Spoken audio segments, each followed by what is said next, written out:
Step 1, wake up early, gonna rise with the sun. Step 2, get some good, some food in you. Step 3, think real hard about what you wanna be.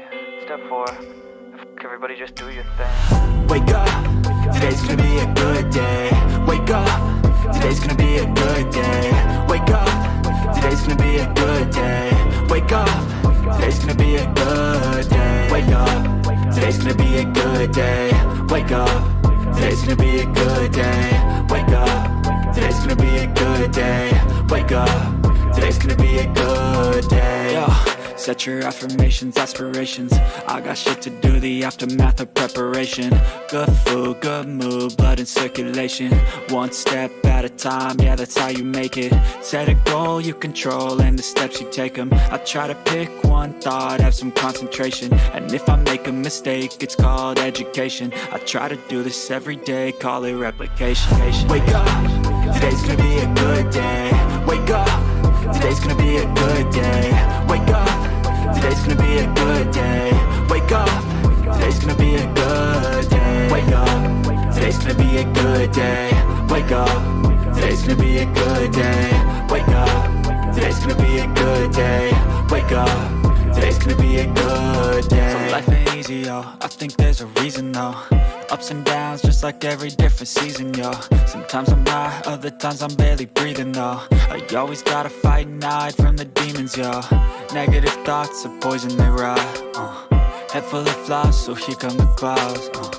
They'll never stop unless I can swap all the bad for the good in my head when I'm lost. Yeah, so I'ma fake it till I make it. Positive thoughts are overtaken, I got patience. One day at a time is how you operate a cadence. A flow, you grow, you show yourself a foundation. Stay away from all the shit that causes temptation. I know that I like to do it cause it's sensation. I live my life in my head like a narration. Don't expect greatness, do my best, man, I'll take it. Wake up, today's gonna be a good day. Wake up, today's gonna be a good day. Wake up, today's gonna be a good day. Wake up, today's gonna be a good day. Wake up, today's gonna be a good day. Wake up, today's gonna be a good day. Wake up, today's gonna be a good day. Wake up, today's gonna be a good day. Wake up early, gonna rise with the sun. Step 2, get some good, some food in you. Step 3, think real hard about what you wanna be. Step 4, everybody just do your thing.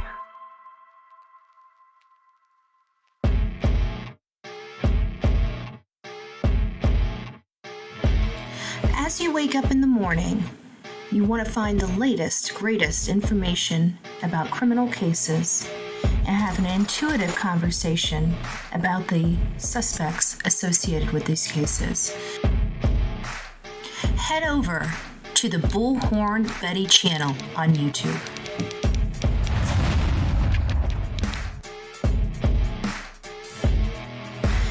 Breaking news right here on the Bullhorn Betty channel. Welcome to the Bullhorn Betty Coffee Club. Enjoy your stay and enjoy your day.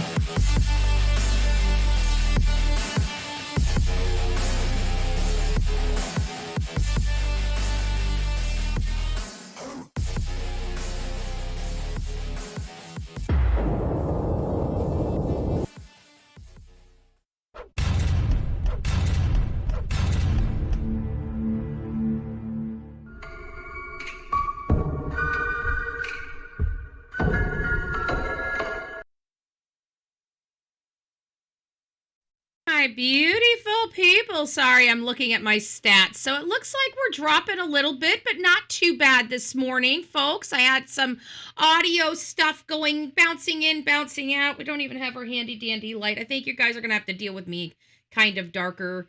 It is quite early. We've been going a little bit earlier this morning, folks. If you are in the vertical mode, you will see breaking news above my head. If you are in the horizontal mode, you will see Lily and Jack Sullivan's timeline. I'm Bullhorn Betty. We're covering the case of Rebecca Park. And actually, you know what? Let me go ahead and get this to breaking news too. So let me put us all on breaking news, and everybody should be pretty happy. Hold on here. Where is it? got too much stuff going. Let me take the background off. There we go. Hey, Melanie, it's nice to see you.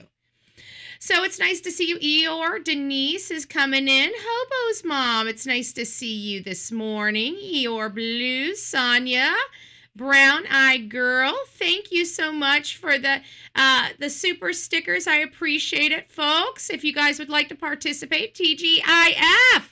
It's nice to see you this beautiful Friday. I'm feeling a little better. It's still a little tight. I slept with the patch on my shoulder, in between my shoulders, all night last night. Of course, I woke up with it halfway down my back, but the point is that I'm feeling slightly better. I'm hoping everything's, I don't know what's going on with me. It feels like something, like I pulled something when I put up the lights, and it just hasn't quite resolved itself yet. You know, it hasn't fully gone away, and it's been a couple weeks. I haven't been up and down the ladder. I still need to fix the lights and, you know, change out the dead bulbs, but when I started hurting, I figured I might have pushed myself a little too much, and I figured by now it'd all be resolved, because usually it takes about 7 days, you know, very rarely 2 weeks, but we're on our 3rd week and we're still dealing with some not so pleasurable feelings right now in my back. So, Libby, it's nice to see you. Mama, good morning. YouTuber, hello. Tammy, it's nice to see you. Who else? Nicole, it's nice to see you. Good morning, love bug. I hope you're doing well this wonderful morning. Crystal's Crime Conversations, it's nice to have you this morning. I hope you guys are doing well. We're covering the case of Rebecca Park, and we really don't know a whole host about her. Let me see if I can find, where is my timeline? Is my breaking news? There it is. Let me just put breaking news. There we go. So you got breaking news. Okay. So anyways, sorry guys, I wanted to make sure that we were kind of in the same mode this morning, because I've got 3 lives, and so I've already set them up, and I obviously grabbed the Lily and Jack, which Lily and Jack we're going to be talking about around 1 o'clock this morning. Excuse me. 1 o'clock this afternoon. And we also have a show set up. So our show today is, we're doing this one 7 a.m. We've got another one at 3, and we've got another one at 6. So we're going to be hitting the Rebecca Park. We're going to be going over Lily and Jack Sullivan, because we have some updated information that we need to share with everybody. And we got some, I've been going back and forth between Sebastian's case, because I've been trying to clear out my phone. And so I carried a lot of information on my phone. I never knew what we were going to be talking about. I would literally go live, pop the phone up, go live. And that's kind of how we just rolled with the Sebastian Rogers case. Well, I don't need all that stuff on my phone.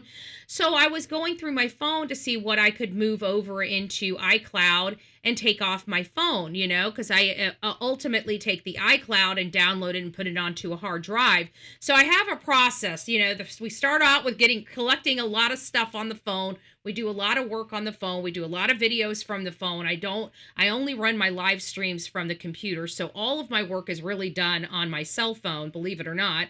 And then, you know, my phone gets a little gunky and starts slowing down, so I got to clear it off. Well, I was going back and forth through a lot of the texts that we took pictures of at the beginning of this case, you know, all of these things that were going off at the beginning of the case, and I was reading through it, and I was just like, you know what? I'm basically going back to the very beginning of this case, you know, reading all this stuff to figure out what I need to move over to the iCloud from my phone. And so I'm like, okay, well, we definitely have a show here going back to the beginning of this, because I keep going over this. I'm like, I forgot about that, right? And so I'm thinking to myself, if I forgot about that, well, you guys probably forgot about that. I don't have any damn lights on in this office. Good gracious. We got the above office. There we go. You guys can see me. Woo, I'm here. Hi. I'm Bull Arm Betty. We covered true crime. We're covering the case of Rebecca Park. However, We've got a lot of shows that are going on today because we have a lot of information that just broke in the last 24 hours, and we got a lot to go over. And these cases, they take hours to go over and to explain and to discuss. So I can't throw them into one show. I tried to. I actually sat this morning and figured out how I could get them incorporated, but we just got too much with the Park case, because we're learning about the Park case. We missed a lot of the interviews at the very beginning with her mother, Courtney, which is now in jail for, basically planning to abduct her own daughter and steal her own grandchild in a very gruesome and brutal manner. And so we're kind of here, and they just left her out there. It sounds like they drove her out to the woods. They did their business out there at the woods, and they just left her out there. As you guys see with the title of this show, the baby's deceased, okay? And many people wanted to know where the baby is. Have we found the baby? The answer is no. We have not found the baby. And I don't know how I missed this when we were going over the case. But the prosecution, when they were in court, said the baby died, folks. We missed it.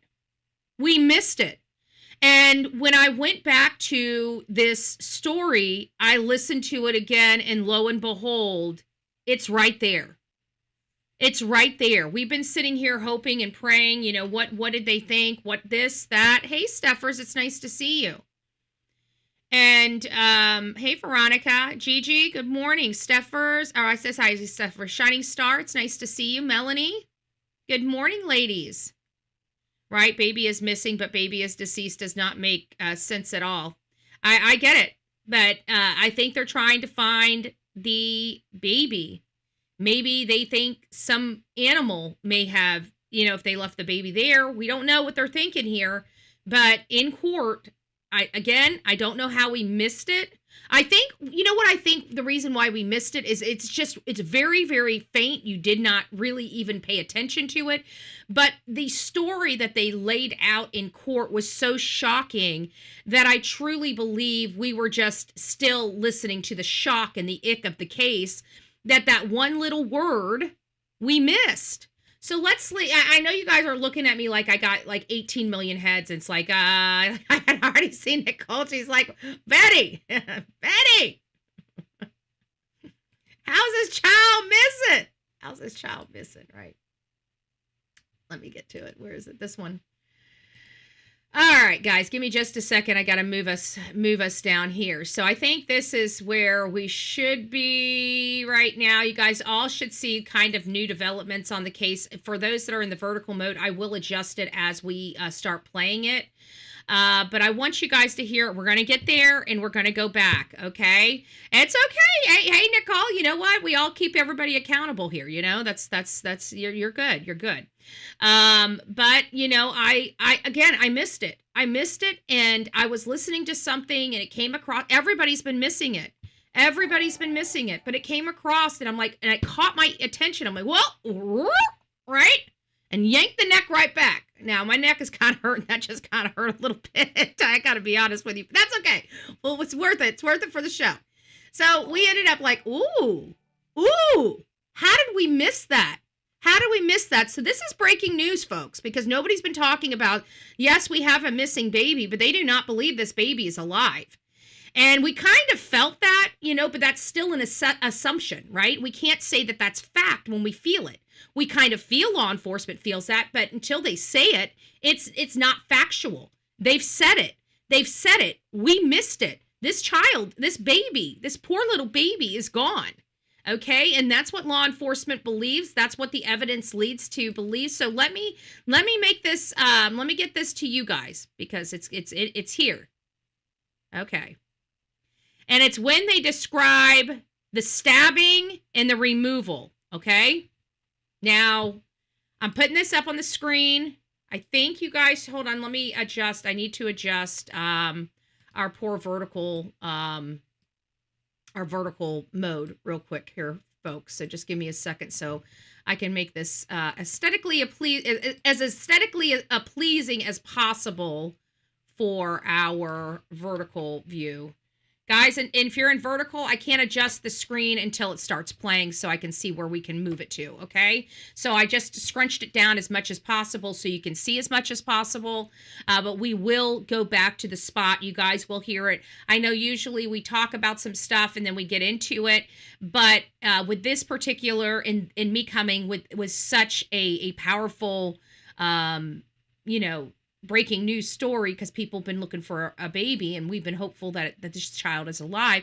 And while I don't want to diminish hope, it just, it does make sense. And even though our hearts want to believe something different, we know our mind is telling us that this child would have been found with grandma if this child was born, and because grandma's the one that removed this child. And we've also thought about, HT or ST, which sounds very barbaric and disgusting, but we live in this world, and you know how barbaric and disgusting humanity can be. I mean, we are on the Bullhorn Betty channel that covers true crime, right? We see the worst of humanity on the show. Okay, and this case is no different. So let's listen to it. I'll stop it when we get there. Follow me up. They brought Rebecca Park to their home. They forced her into a vehicle and took her into the woods, where they stabbed her, forced her to lie on the ground while they cut her baby out of her, ultimately causing her death and the death of the baby. And the death of the baby. We missed it, folks. We missed it. Okay? We missed it. This child is dead. This child is deceased, according to the investigators and according to the prosecutors. Okay? As terrible as this news is, it is real. Okay? Again, I think just the brutality of what we were hearing here, I think really distracted us from hearing this, because I've watched this. It wasn't until yesterday.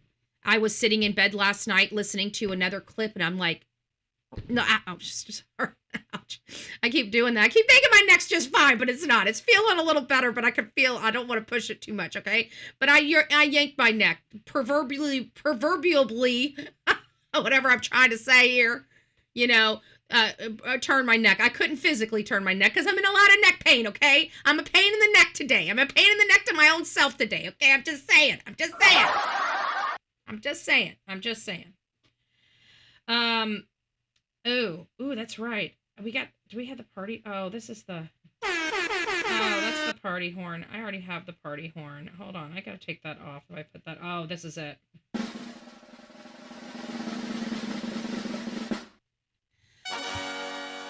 I am trying not to move, but you know what? And as you guys know, I'm sure there's many single women. Raise your hand if you're a single woman and you're in my chat. All right, maybe I shouldn't say single woman. Live alone. You don't necessarily have to be a single woman to live alone, okay? You might be in a relationship, whatever, but you guys live alone, okay? When you got to do shit for yourself, you can't help but to move, okay? It hurts to breathe, okay? 2 days ago, I'm like, don't breathe. Like, the lungs are right there where the pain is, okay? Where the knot is. Did you see the dad is yes, yeah, trust me, we went over there. Did you see the dad is a cousin and has children with the sister and impregnated Rebecca? This whole, like I said, this whole family needs a little Jesus, okay? There's no ifs, ands, or buts about it. They need Jesus. I don't know how any adult, and I understand Stephanie, and I feel so bad for Stephanie giving her family, her children, the best home she could provide. And she says they were living in a, middle-class environment. But my question is how, these kids are young. They're still 22 years. How in the world are they sleeping with their cousin? I just, at what point do parents say, we can't support this? This is wrong. This is morally reprehensible. This is not normal. Folks, it is not normal, okay? There is a lot of fish in the sea. Okay, back in the day when we had freaking kings and queens over in England, they were so greedy. These greedy SOBs force cousins to be together to keep the wealth in their family, okay? In a civilized society that we live in today, it is just wrong, okay? And I'm pretty sure most of the people in my audience know that. But if you don't, if you're one of the few, we're not singling you out and we're not calling you out by name, but we will educate you, okay? Sometimes we understand folks have different types of education or their parents didn't educate them at all. So we'll educate folks, okay? We'll help educate folks. Maybe somebody doesn't know it's not okay to sleep with your cousin or any other family member, okay? It is not okay, okay, folks? We got laws against it. We got laws against some of it, I should say, you know? But yes, we did find out yesterday that and talk about shaming, you know. Oh, this is rough. This case is a rough case to deal with all the way around, okay? The details of this case, the fact that these girls were taken from their mother, we have to assume that the reason why they were taken from their mother was because of, you know, either substance abuse, neglect, or substance abuse, or neglect. I mean, those are really the only way most states take your children from you or allow somebody to adopt you. Hey, Tangled Cords, update. 3 of my cousins are high school, but I didn't know they were my cousins after I got out of high school. Just saying, I'm just saying what? In my proudest moments, but I didn't know. Well, that's good to know, but I'm not sure if that would be the case here. You know, when you're in a small town and you got a broken family or you're adopted, I mean, like you're adopted. Can you imagine? I'm sure that there is a wild story, like a person being adopted and happens to stumble into a family member and not know it until many years later. Like, you know, you got to provide blood and then you realize, oh my gosh, you're related. Can you imagine? Can you imagine?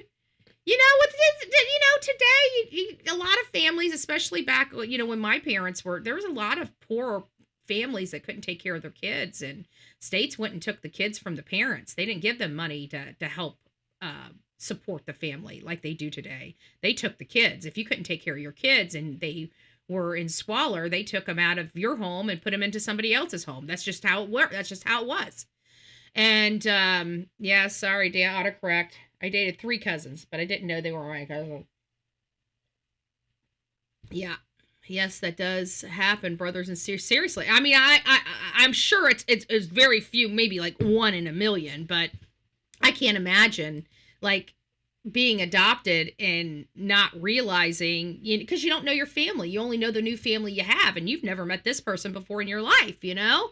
And so you really just don't know. That'd be kind of wild. But I don't think that's the case in this case. We can put that's kind of, you know, stretching it a little bit. Does it happen? I'm sure it does happen. But in this particular matter, did they really not know that was family?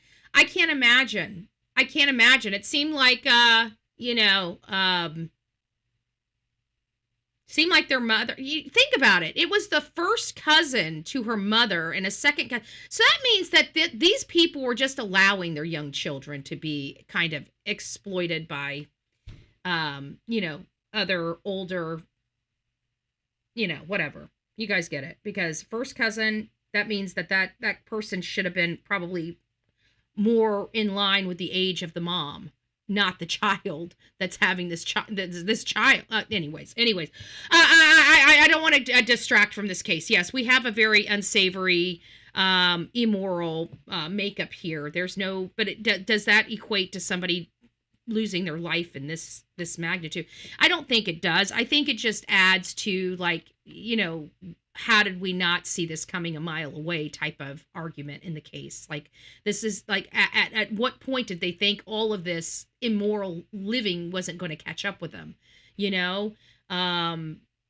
Cousins, older RSOs, I mean, come on. I mean, there's just too much here. At what point did somebody think that somebody was going to be hurt?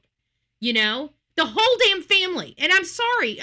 You know me. I try to be understanding and as understanding as possible. But, even with Stephanie, I'm sorry your daughter is gone. But how in the hell did these kids get so out of control that they're sleeping with cousins and doing substances with their mother?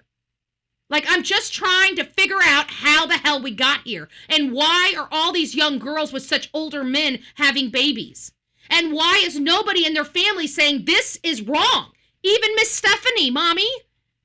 You know, I'm not trying to come down, but damn it, we do have a deceased woman and a baby here. You know? I think the patty cakes and the walking on eggshells and sugarcoating crap is that time has passed. Just me personally. You know? Now the whole entire closet has been opened and all the secrets are coming out. And it's not very good. Glad you're covering this. Thank you. Well, could we just bring the truth? We don't want to victim shame or victim blame, but I'm sorry. We talk about the truth here. And unfortunately, you know, it seems like there's a little bit of, you know, finger pointing that can go around to a little bit of everybody. I think my message in this family, this entire family, is you all need some Jesus. That's going to be my message to the entire family. Okay, I'm not going to condemn. This is for the entire family. You guys need to learn. You guys need to have a relationship with God. It'll fix 90% of your problems in that family. Okay, you guys have lost your way. I'm going to tell you guys that. If anybody from this family is watching this show, we all have our walk. Okay, my walk isn't pretty. Okay, my walk isn't pretty, but it was my walk. Okay, it made me who I am today. So I'm not going to sit here and judge too much, okay?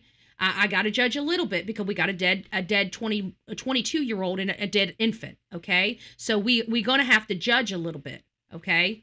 But my message from this channel to this family is you guys need to have a walk with Jesus. You need to have a talk with Jesus, okay? Jesus will fix 90% of the problems going on and affecting this family right here.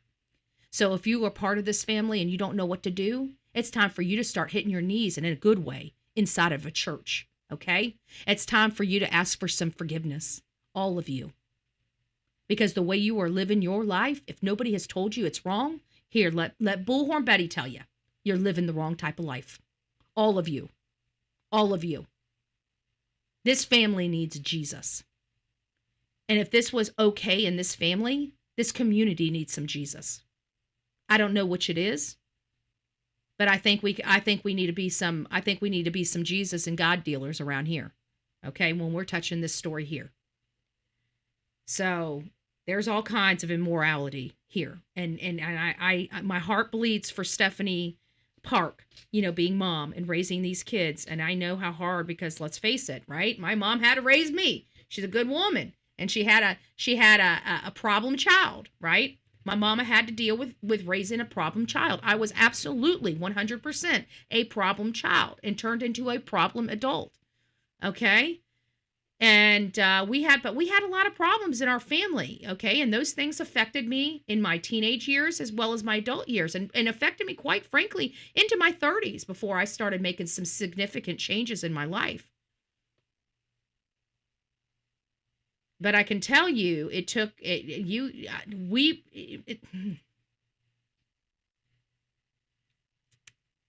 this family needs some Jesus. So we're going to leave it at that. Let's just get moving on. Let's get moving on. So we're wanting to know about this case, okay?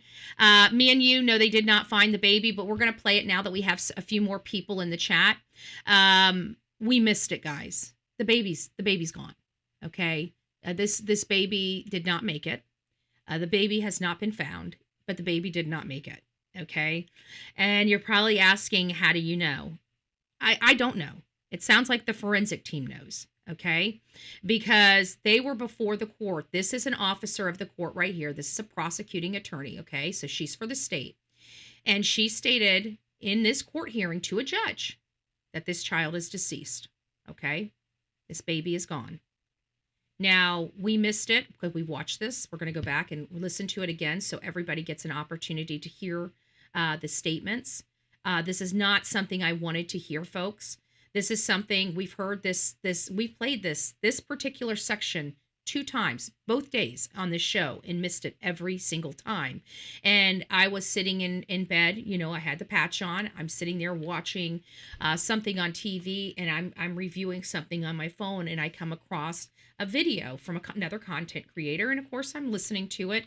And this section of thing. Nobody has caught it. Still, no, I haven't heard any content creator catch this yet. And so they're talking about the same thing I'm talking about, but for whatever reason, this statement just popped off the page to me. I could hear it in my ears, and it's like the baby and the baby and the baby and the baby. And I'm like, how did we miss the baby? They said it right here to a judge. The baby is gone. The baby is deceased. The baby lost his life in this horrific situation where they were trying to take the baby. They ended up ultimately hurting the baby beyond survival. Okay? So that's what kind of happened here. So let's play this. Okay? Let's play this. And stepdad, Brad Bartholomew. Okay. They brought Rebecca Park to their home. Here it They is. forced her into a vehicle and took her into the woods where they stabbed her, forced her to lie on the ground while they cut her baby out of her, ultimately causing her death and the death of the baby. And the death of the baby. And the death of the baby. Okay? We missed that. We missed that. We missed that. We missed that. Folks, she lost her life, and her baby lost his life as well. And I understand that this is horrible. And so now it's like, okay, so the baby lost his life during this process. That's what they just said. It didn't sound like they believe this child survived and ultimately succumbed later. That's not what they're saying here. They're saying because of them forcibly removing this child succumbed to those injuries. So let's listen to this again. And let me know what you think in the chat. Let's go back just a little bit. Here we go. Let's listen to it again for those folks that are just coming in. This is where we are learning that the baby, is deceased. Okay. I don't know how we missed this, but we did miss this statement. I went back and reviewed several other statements made by other content creators, and it seems like a whole lot of us missed these two words, and the baby, okay, or three words, and the baby, right? The baby was full term. The baby was 38 to 30. The child should have been able to live on its own, even outside of the womb at 38 to 39 weeks, you know? So yeah, we're dealing with a full term baby here. Now, one thing I did learn is that Rebecca didn't function normally. She didn't process information as quickly as a normal person. I had my son at 38 weeks. Yep. So you're talking about pretty much a full-term baby here, okay? So this child could have, court says a baby is gone. I'm sure they know. Yeah, this story is way deeper. And we missed a lot of other stuff too in some of this, and we're going to be going over it. We got a whole bunch of, somebody sent me a whole bunch of stuff. So KB, I don't want to tell you, dox you or anything, but I just want to thank you personally, from me to you, for sending me all the information that you sent to me. I did get it. We're going to be going through it and kind of seeing what we can find, if we can find any nugget of information that can help this channel, right? It's hard because we were kind of coming into this. There's been a lot that's moved in this case when we weren't touching it. So we're coming into the case a little bit late, but we're going to be catching up. And you know what? I don't necessarily think that's a bad thing, because one of the things that I find, one of the issues, I should say, that I find is when the cases are moving a mile a minute, they're so fluid, a lot of information is inaccurate. I kind of feel, that we're kind of coming in here, but I think we'll have a little more clarity, because we're going to be kind of getting ourselves brought up to snuff, fairly quickly, but some of the rumors and other things would have resolved themselves at this point. So we're not going to be, we'll be safe from those things, but I'm sure there's going to still be some other allegations or some other issues that arise that we're going to, have to research and confirm to be accurate. I like receipts. I like knowing. And listen, my receipts, I just want to clarify with my audience, my receipts don't have to come from law enforcement. okay? If they don't come from law enforcement or another reliable, entity or statistical or something we can feel, touch, and see, then I'll need multiple sources to confirm the same information, okay? For me to even remotely tout it as a potential fact. We try very hard to differentiate between what we know as fact and what we believe to be based on those facts. That would be our opinions, our theories, our speculations, and stuff like that. So we do all of that stuff, but it really is grounded in the facts that we know for the case. And so right now, we now have a new fact that we were unsure with before. Before this morning, many of us believe that there is a possibility. I mean, in our gut, we kind of prepared ourselves that this child's not alive because grandma's in jail and there is no baby, right? So some of us are out here, but we also thought, okay, well, we are in a depraved environment. We have a lot of predators out there that walk amongst us. We have a lot of sick individuals that, look at children inappropriately or immorally. And, so we have a lot of ick, okay? And did this fall into that really disgusting ick factor? It was a possibility up until realizing we missed this tidbit of information.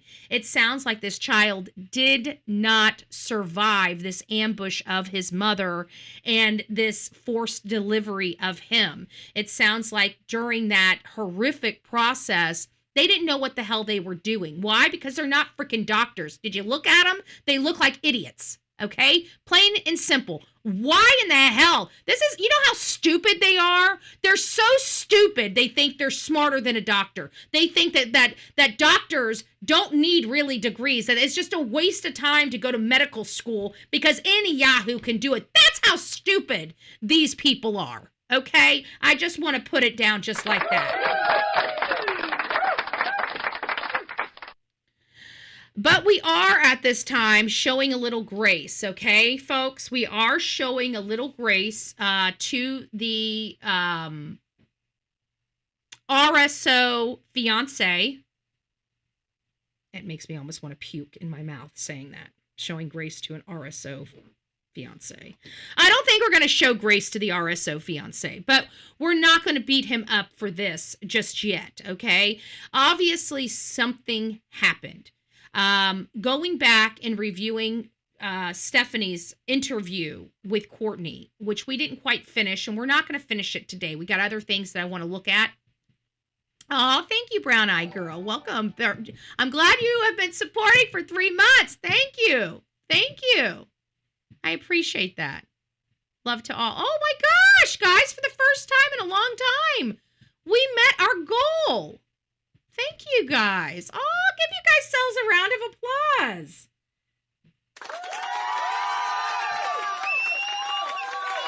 TGIF, folks.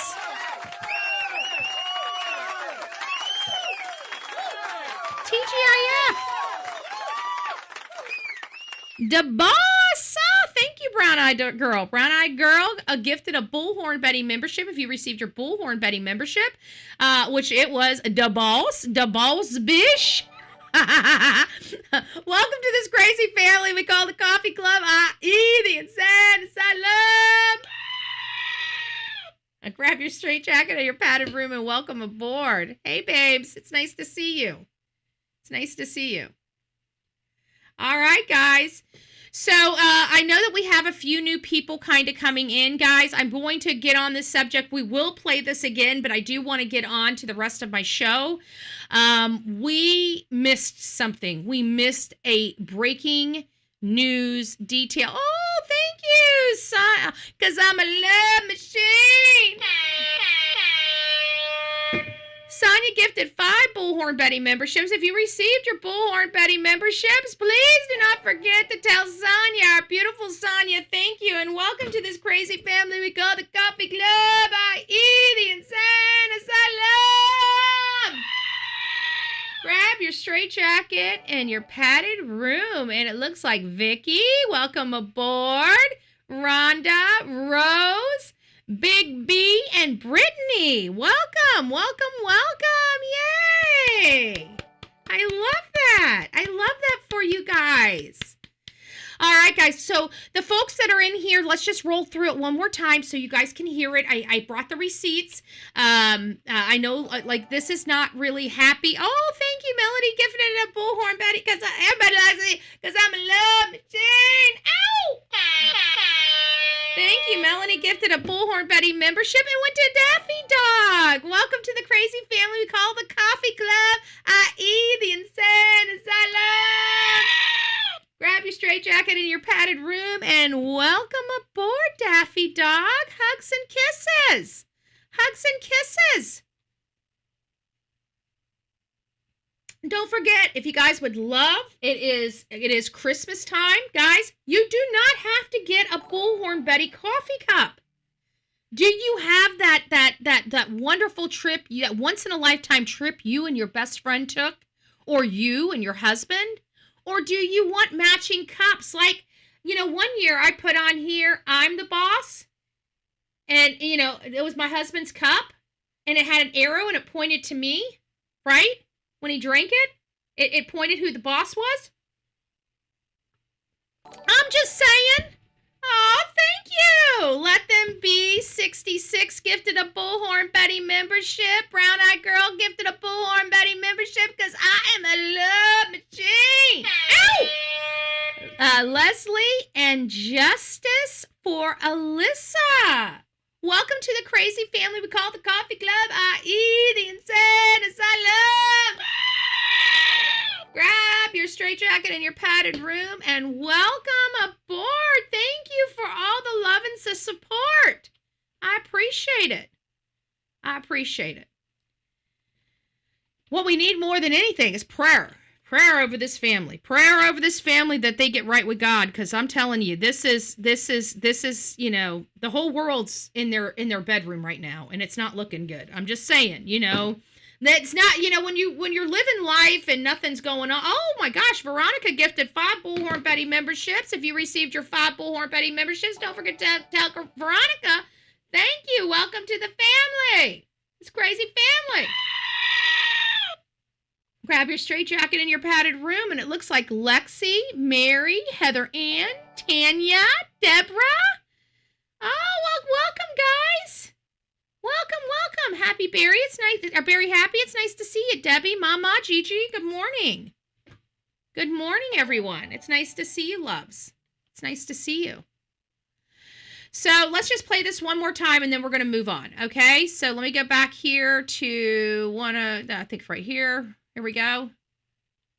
They forced her into a vehicle and took her into the woods where they stabbed her, forced her to lie on the ground while they cut her baby out of her, ultimately causing her death and the death of the baby. And the death of the baby. So this is in court, okay? They're not going to tell a judge that a baby is deceased if they don't know a baby is deceased, okay? You understand that? This is a court hearing, okay? So if the baby was missing and they didn't know whether the baby survived the delivery process or not, okay? They're going to say that in court. They're not going to go to a judge and tell her that the baby lost his life during this delivery if they don't have evidence that the baby lost his life during the delivery, okay?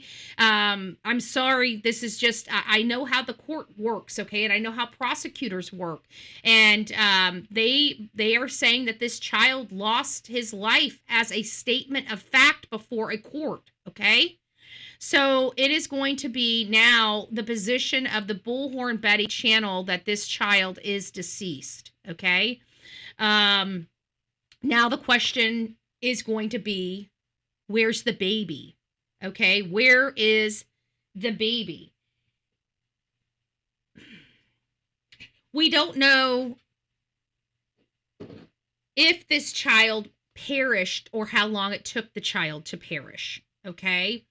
So did they bring this child back home, or did they realize this child wasn't going to survive and left this child out there? And maybe as disturbing as this might be, maybe wildlife got a hold of the fetus or whatever the case may be and took, we don't know. They did say that the mutilation was not, the mutilation of the stomach region was not done by wildlife, that it was done as an act, a torturous act. And I think that's the reason why the charge for torture was added to both Courtney and Brad's charges. Now, there's also something that we also missed in this. They absolutely had a planning phase in all of this. Remember when we were first covering this case and I said, I was hopeful that these people, because of the substances, they just got the fiance, they arrested the fiance on basically selling substances, right? And you look at all the people around them and you can see that something's not right with them. It looks like they're all on substances, and I don't know too many people that hang around a whole bunch of people that do substances if they're not doing substances themselves. So, one of my theories was that maybe she had, overdosed, and the family was trying to save the baby. And, this is what happened, and blah, blah, blah. And they didn't want to call the cops because they were all high and, she was already gone and they were just trying to save the baby. But that's not the case. That was me trying to make something sound good that wasn't good. They didn't, because it's a mom. You don't really think of a mom doing something like this to their child. I mean, we deal with a lot of terrible parents. I mean, look at Katie Proudfoot, look at Candace Bly. But to do something like what we were hearing that was done to her, I don't think that the first thing we're going to think of is a mother or a grandmother doing that. I mean, we do have the ladies out in Kansas and Oklahoma, what was her name? Veronica Butler and Jillian Kelly. Jillian Kelly, I think is the name. That grandma in that case was a freaking, whoa, like nutsy, right? Completely insane. But this trumps that. This trumps that. And they just left her there. So we now know the child's dead. Where's the child? Where's the child? Where's the child? So it's either wildlife or they thought the child would make it and took the child back until the child perished. That's the only thing I can think of. It really is. All right, let's go to some other stuff. We have some other stuff. Rebecca's, let's rush this one here. I think this is the sister of the missing girl tells all. Let me move this over here.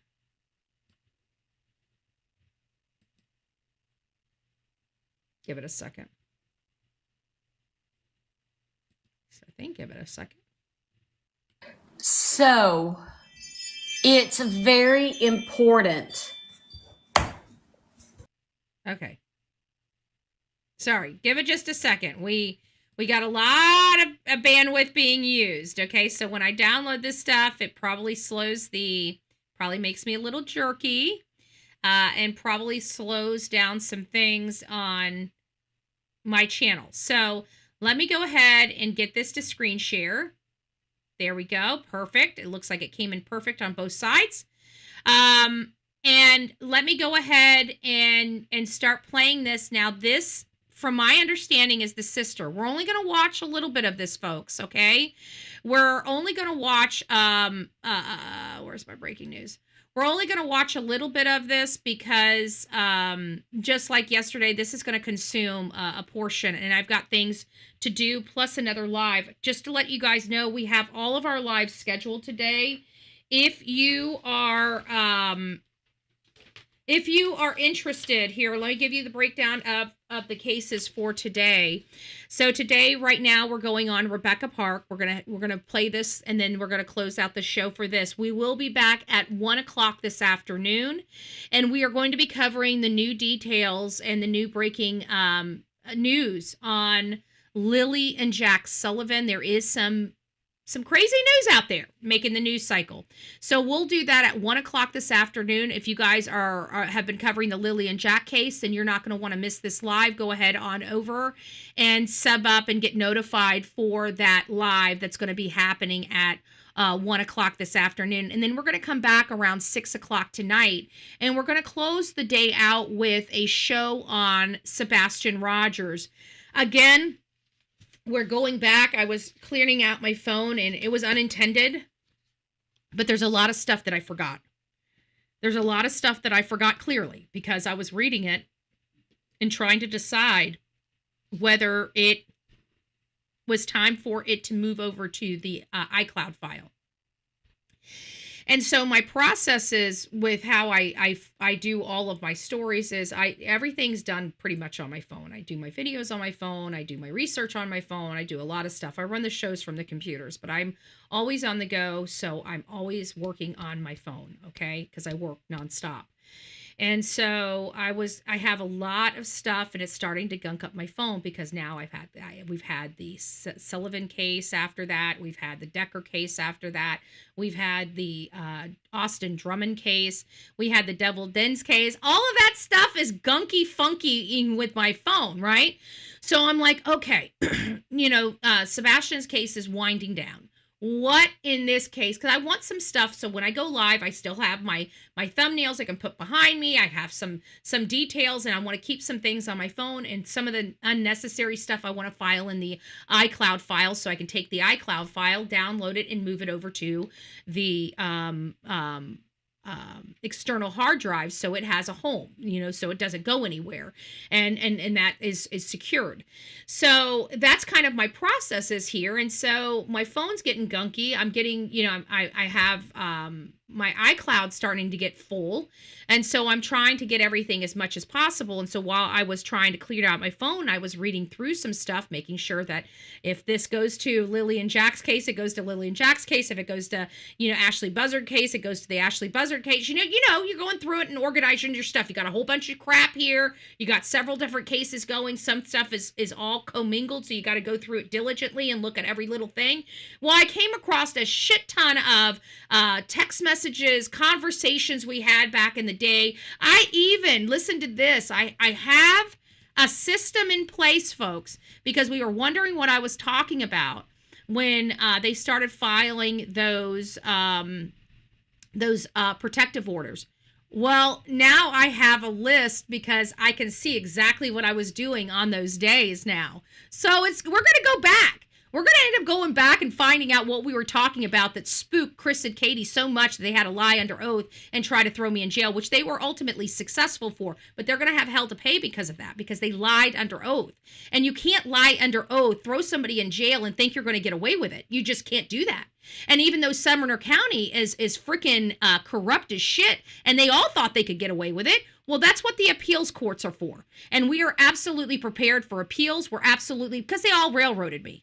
Okay? And it's clear as freaking day. Even the courts, the shitty-ass courts, those shitty-ass judges. Judge Ron Blanton still needs my book. Don't worry, Judge Ron Blanton. Civil Litigation 101. I'm going to make sure you get that book because clearly you don't know a damn thing about civil litigation. It's a damn shame that a woman that only has an AA in paralegal studies can dance around a judge. A corrupted judge. I'm about to go in his world too. There ain't nothing. They can sit there. They already picked this fight with Bullhorn Betty. Now they're gonna have to deal with it. That's all I'm saying. Since Courtney's not going to come on this panel, I need everybody. Courtney's not. She's not coming on. And the I'll panel. go back and look at my own show. But I need all audio of Courtney saying that it is on the main 2-track.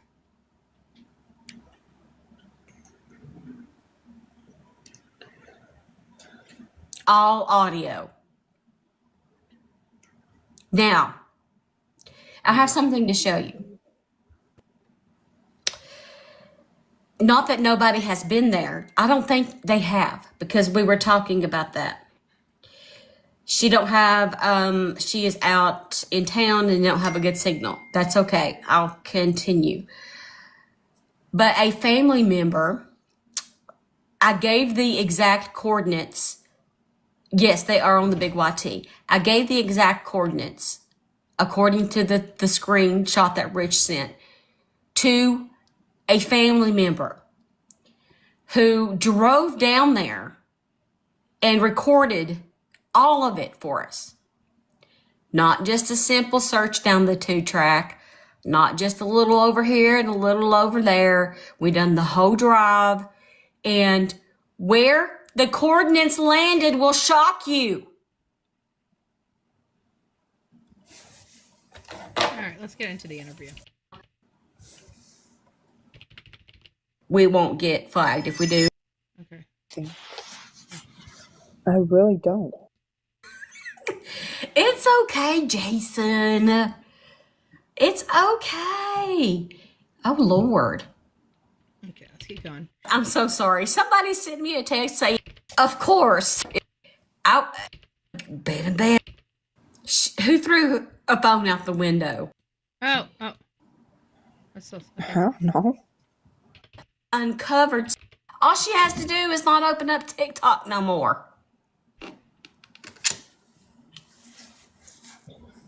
Have I uncovered something, Kimberly? Why is she nervous right now? I don't know.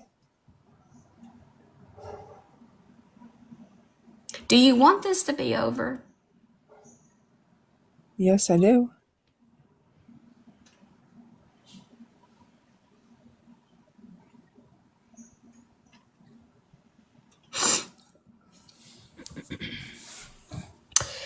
We have 199,000.5 likes. I know tapping is clapping. We're going to get to 200,000 likes pretty quickly. Tapping is clapping. We have 1.4 thousand souls. I like that. I like that. I'm gonna steal that from her. Tapping is clapping, folks. So get to tapping. That means hit that thumbs up button on your way in or on your way out. If you're on the virtual, the vertical, the horizontal, doesn't matter. In this room right now, if you are in this room and do not follow me, please do so. It's free to do. Kim, would you be, if I someday, I wish we could get enough viewership on this that Deception Detective would, look at this, because I want to know, does Sis know more? At this point, Sis was released from prison or jail. She's still having the lying to law enforcement and tampering with evidence. Okay? Lying to law enforcement and tampering with evidence, folks. Okay? I would like to know, does she know more? I think it's a legitimate question to want to know whether the sister knows more, because the sister grew up with her. The sister never left her sister's side. Stephanie adopted both children. So my question is why would she lie for her biological mother at the peril of her own sister that she allegedly has a great relationship with, grew up with her? So I don't know. I'd like to know. And I think, I'm not really impressed with how she's talking to Stephanie. Stephanie's asking questions. She's very resistant to the questions. I can already tell she's very, very, I don't trust Kimberly just by how hard she's making Stephanie work for the information. I don't like this. I really don't like this. I'd like to know about Kim. I'd like to know a little more about Kim. But we're not starting out well. I can assure you that we're not starting out well. She might be scared. I get that, but I'm not hearing scared in her voice is the problem. I'm hearing resistance. And that's that, I mean, I can understand if it, I get that, I'm still showing her some grace. Okay. We're not going scorch earth on sis until we find out what we're dealing with here. Was she manipulated? It sounds like these kids have some developmental problems, probably from the substance abuse or alcohol abuse their mother subjected them to in the womb. That might explain why Rebecca was slower. Obviously these children aren't totally upstairs, because I mean, you got kids sleeping with cousins here. I mean, this is not normal. Okay. So people aren't all together upstairs in any of this. Like, we learned that about Rebecca was a little slow and stuff like that. It doesn't mean anything.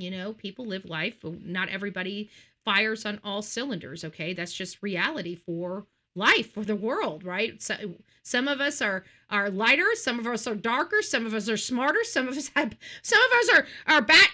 dumb as a box of rocks and still have more money than the smartest person in the world. I mean, it's just, this is life. Okay. This is the reality of life. But this, I expect to hear, like scaredness and stuff like that. I'm not hearing that in her voice, though. But we are going to give her a benefit of the doubt, because I'd like to know what we are dealing with. It does seem like even Kimberly, even though she's firing on more cylinders than it sounds like Rebecca was, anybody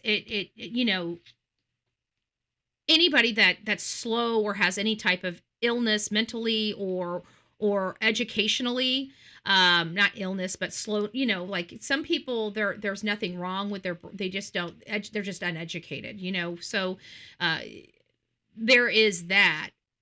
But in this situation, it seemed like Kimberly was the smarter out of Kimberly and Rebecca, and she still may have been easily manipulated, and I'm kind of looking at that aspect of it, that she was manipulated, even if she did lie to law enforcement, even if she did do that. I'm eager to find out why, because when you hear of one sister being described as slow, then you have to, there is the possibility that the other sister may also have some of those features, maybe not to the degree, but it's part of the family dynamic. And so we have to look at that. So, even though she was firing on more cylinders, she might have still been slow or manipulative or easily swayed. The more mental illness you have, the more problems you like. I don't want to call it an illness, because and I don't want to, it could be a birth defect maybe. Some of the birth defects may have altered, because I really do believe that their mother, I mean, all three kids taken disabilities. That's what I'm trying to find. Thank you for the word. Every now and again, thank you. Disabilities. That is the word I'm looking for. So the disabilities, I think that one may have had more disabilities or more noticeable disabilities than the other one, but I still think the other one still had disabilities that could have been cognitive delay. Yeah, something like that. Yeah, that's what I'm trying. Thank you, guys. I appreciate that. That's kind of where I'm going with it, is that maybe Rebecca had more cognitive delays or disabilities, but it doesn't mean that Kimberly didn't have any. Okay. And I truly believe that Kimberly, just based on, looks like she could be easily swayed or manipulated. Right. And I truly believe that their biological mother, with all these older men around these, I just don't see like it from the way Stephanie wrote, even though she didn't cut, she wanted the world to know who she is as the real mom. I just don't feel like she did that to her children, that she would have put her children in harm's way with these older men. I feel like the dirtbag in this story has always been their biological mother, and continues to be the problem in the family is their biological mother, And I think the biological mother is the reason why both of these girls don't take care of their own children. Because I know people that have disabilities and cognitive delays that have children, and they still take care of their children. Their children weren't removed, because people with cognitive delays and other things are trained for schedules, and kind of like what we see in say Sebastian's autism, where schedules and routines are supreme. They keep it's the glue that keeps everything on track. Hey, Justice Jane, it's nice to see you, love. It's nice to see you. Yeah, if you guys haven't been getting notified, you're gonna have to unsubscribe and resubscribe. We were shadow banned for covering Charlie Kirk's case. And so we went through like 30 days of shadow banning, and I think we're through it now, where we've recovered from the shadow banning, but everybody's still having to go out there and fix, unsubscribe, resubscribe, show YouTube that you're a real person. So it's nice to see you too, love. It's nice to see you too. Don't forget to share me around, because we did just come off the shadow ban. So most of our audience that was accustomed to coming here probably just thinks I just moved away. I didn't. I've been here every day. It sucks. But what do? You just work through it. I'm not going to stop working because I only have 36 people in my chat. We still have work to do. It'll work itself out in the end, So that's just kind of how I roll. It's not going to be soon.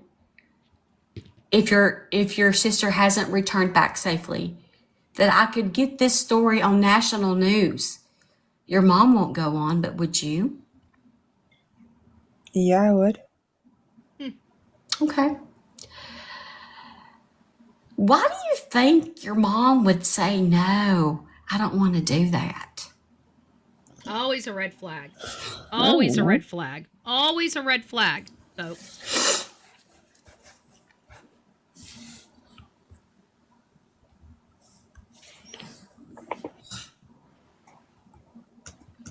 Go search. How much is the reward money? Mel was in here. I don't know if she still is, but to my knowledge, I don't know if it's changed, that she is the one doing the reward. And I believe that's around $15,000 at this point. So we do have a reward, $15,000. Stephanie has been on this case, it sounds like, from the beginning. I'm glad I know who she is from TikTok. I'm glad I see her on the YT. I'm glad she got these interviews, because you guys hear me. If you've been with me for any significant amount of time, you guys hear me complain just about anybody that gives interviews. How many times have you heard Betty tell a freaking content creator to shut their mouth? Shut their mouth, okay? Quit talking over them. If you're asking them a question, let them bloody answer. How many times have you guys heard me do that? How many? A lot. Okay? There's nothing that irritates me more. And I know it's hard because I do it myself. So I know I have to irritate somebody down the road. Hell, I even irritate myself when I do it and I go back and watch an interview. I'll even tell myself, Betty, shut the pie hole, right? And this is why I like Stephanie. Have you notice? She has no problem. Oh, thank you, True Crime Justice. She has literally zero problems of shutting her mouth and having uncomfortable silence. I love that. Okay? Because I don't ever fret. You never hear me saying, Stephanie, stop talking! I'm always screaming in the freaking mic, shut up! Right? So I like that like it's even pleasurable to watch her interviews, because she asks the questions, she shuts her mouth. If you guys wanted a good example of what I'm talking about when people give interviews, here's Stephanie. Okay? If you're going to give interviews, practice. Okay? Practice. Because you got to learn to with the lips. Don't crosstalk, overtalk. Give them the uncomfortable silence. Guys, people that are guilty, they hate silence. They hate silence. You make things uncomfortably silent, it's funny because they got to fill that void with words. They want to talk. You create that uncomfortable silence, they're going to fill it with words. We want them filling it with words. The more words they're speaking, the more slips that can be had, folks. But this is good. This is good interview practice. So I just want you guys to see it for yourself, what it looks like, how it's done. It is where you ask questions and you let the person answer and you don't interrupt them. Like we can see Stephanie any day of the week talk, right? She's got somebody that we don't get to see talk. So we want to hear them talk. So it really is just you don't hear her, grandstanding on here or saying, of course this, that, yeah. She's just asking questions and keeping the conversation moving. That's what I'm talking about.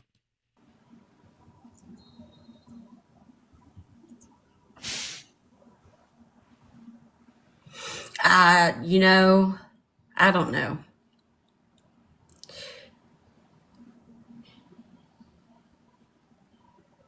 Have y'all, Kim, before this, did y'all ever go on TikTok panels or hang out on TikTok or social media in the way that you do now? No. I mean, don't get me wrong. I usually scroll through TikTok every day.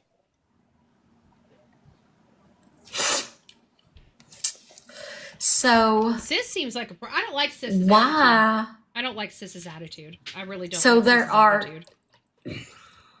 Something's wrong with Sis. I don't like her. I don't like Sis. I would think. I'm sorry, guys. Why reach out? Well, I wouldn't say that your mom reached Listen, folks. I'm not trying to be. I'm going to still show this lady grace. Don't misunderstand me, okay? But I don't like Sis. I don't like Sis. I can tell you, I just don't like Sis. Okay, I don't know why I don't like Sis, but just this interaction, there's something she seems smart. She seems like she understands. It was the whole thing about, don't get me wrong, I'm on TikTok and stuff. So she understood the question. She can speak, and she sounds like she knows what she's speaking about. Okay, so we're not dealing with a dummy here. Okay, I don't like Sis. There's something that's not jiving with me with this whole sister thing. I'm not saying she's involved or anything like that. We're going to still show her grace, but there's just something that's not ringing. I'm not feeling I'm not feeling like I should be feeling with Sis. I should be feeling bad for Sis right now. Okay, I should be having more sympathy and wanting to get to the bottom and screw her mom for trying to set her up feelings. You see what I'm saying? I'm not getting those feelings in this conversation. I'm not getting that at all. I'm getting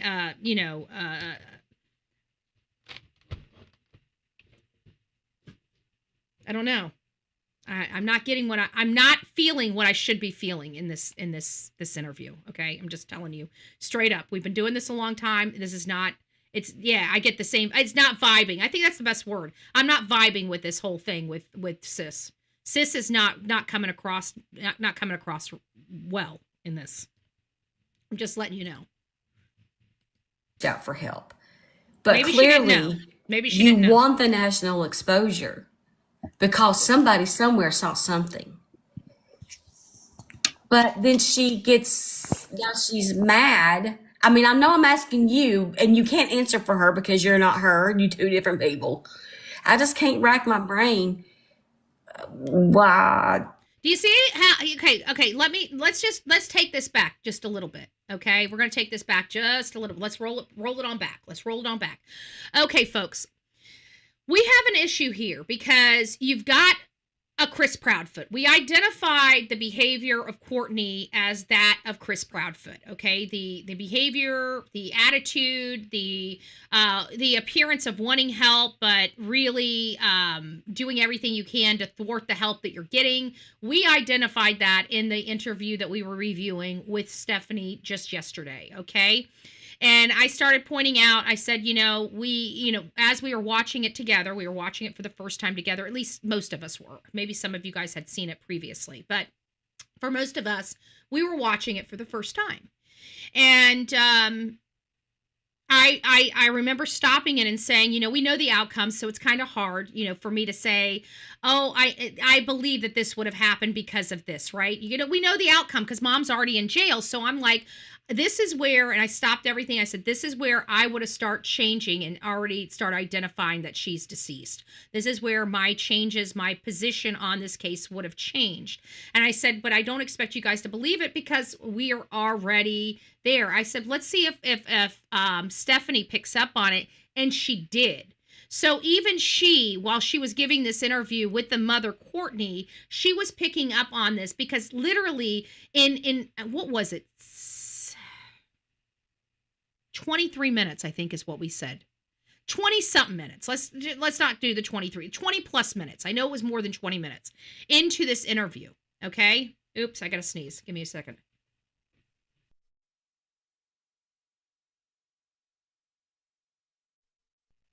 Okay. 20 minutes into this interview with Courtney, the mother, Courtney, she said second baby daddy had a hit on her daughter. She threw her other daughter, Kimberly, under the bus, pointing the finger at her. And then to top it all off, then she throws it onto her, Rebecca's fiance, Richard.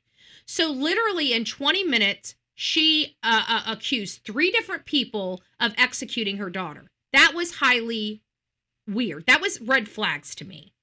And then you get here and we're learning from Stephanie that the mother is angry for being asked to go on national media. So bio mom wants no media attention for her missing child. That would have been the nail in the coffin for me. I would have been in front of this woman's house protesting like there is no tomorrow. Okay? Because that would have been the nail in the coffin. That would have told me everything that I needed to know about this woman. And why am I saying that? And why do you think I jumped on Chris and Katie's shit so soon in the case? By the 18th of March, I knew that they were responsible for most likely the death of Sebastian Rogers, and I absolutely believed Chris was the one that covered up the crime and is helping Katie avoid her accountability and transparency of what she did. Okay? It was because he was out here doing this same thing that this mother is doing, this Courtney Bartholomew, where she's sitting there begging for help but not really wanting the help. And anybody that comes with the help or comes up there to ask her to do this or do that, she's angry. Who the hell gets angry when you have all of these resources? Do you understand? Let me put this in perspective for my audience and the people around the world that may come here. First of all, it is very hard. We have hundreds of cases every single day. Hundreds. All over this country. Just in the United States of America alone, hundreds of cases. Missing children, missing families. Do you know those families would want just one moment to be caught up in social media, to go viral on social media, to get that national attention? Do you know how many families around this country don't get that opportunity? Their case never makes it to our shows? Do you understand how many families that would love the attention this case is getting? And they go without any help. Without any help. And when a case gets here and you've got a family member that refuses to even help and gets angry with the help of bringing it to this moment, to make it trend, to go viral, to really give it an opportunity of finding out what truly happened, and you give the middle finger to the true crime genre and community? That is the biggest red flag of them all. That is why we knew Chris and Katie were responsible. Because nobody gets opportunities like this and squanders them unless they are responsible for why we are here. That is the biggest telltale of them all, is not wanting to take the hand, the gift that you have been given. Because there are hundreds, if not thousands, of families that wish they had the opportunity that this mother had. This Courtney had at this moment to have this case go viral, to get national attention. There are thousands of families across this country that wish they had 5 minutes of what Courtney has. 5 minutes. So when you guys come here and say, Betty, you're jumping to conclusions. Well, we might be jumping to conclusions, but it's on years and years of experiences just like this. Okay? Because most families that have an opportunity like this, they don't squander it. They have every opportunity to put their child in a camera and to show their faces, and they take it. And they take it. And they take it. So why in the world would anybody be angry when you get them to national news? Chris was angry. This lady is angry. Don Wells and Candace, well, they just think it's drama. You see? That's how we know which parents are guilty and which ones aren't. It's not rocket science. It's just observation and common sense.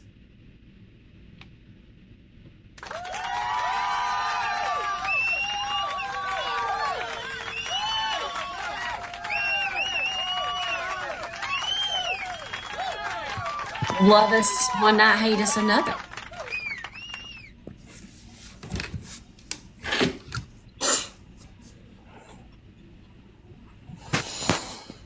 Sis ain't vibing with me. Sis is not Were vibing. you raised by your mom?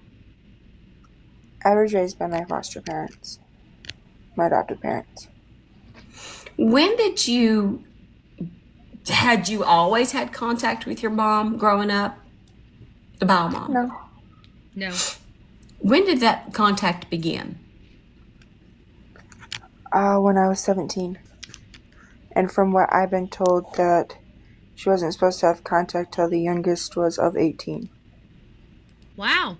So she said something here. Does that mean because 17 and hearing that her cousin had her and all these older men had her, I believe that her mom got in contact with her. I wonder how much money her mom made off of her and her not even know it.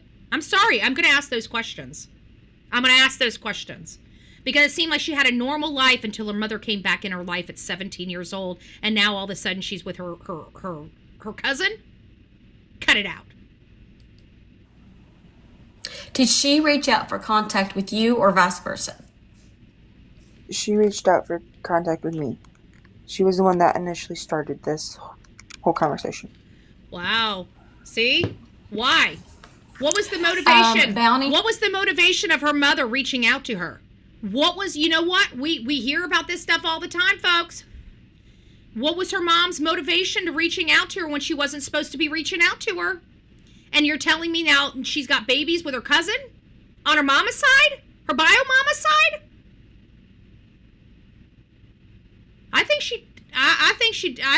I'm going to say it just like this. I think she turned him out. And they didn't even know it. I don't know. Hunter, I don't know.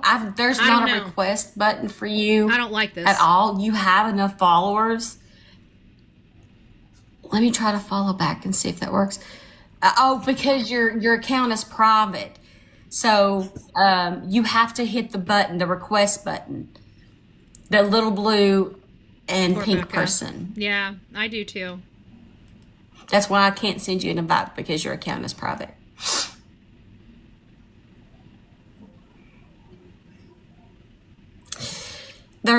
Do you understand that if you know anything, I'm not accusing you at all, but if you know anything at all, and you're not giving it to the police, that you could be charged with accessory after the fact? Wow, she's hitting her hard. Good.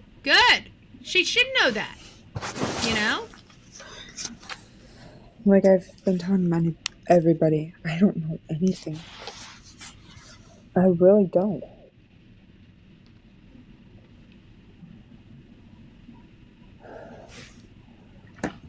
That's the first time I heard her seem emotional, and I want to hear that again. Let's listen to that again. Had you always had contact with your mom growing up? The bio mom? No. When did that contact begin? When I was 17. And from what I've been told, that she wasn't supposed to have contact till the youngest was of 18. Did she reach out for contact with you or vice versa? She reached out for contact with me. So I don't know. I think there's something weird with that. I think there was a reason why the mother broke the order and reached out to her youngest daughter. I don't like that. It's because of what we found out yesterday about the cousin. And I don't like that. I feel like there's another story, an underlying story there of, immorality. She was the one that initially started this whole conversation. Bounty hunter, I don't know. There's not a request button for you at all. You have enough followers. Let me try to follow back and see if that works. Because your account is private. So you have to hit the button, the request button, the little blue and pink person. That's why I can't send you an invite, because your account is private. Okay, let's get past this. Here it do is. you understand that Here it is. if you know anything, I want to hear this. I'm not accusing you at all, I'm turning the volume up a little bit. but if you know anything at all, and you're not giving it to the police, that you could be charged with accessory after the fact.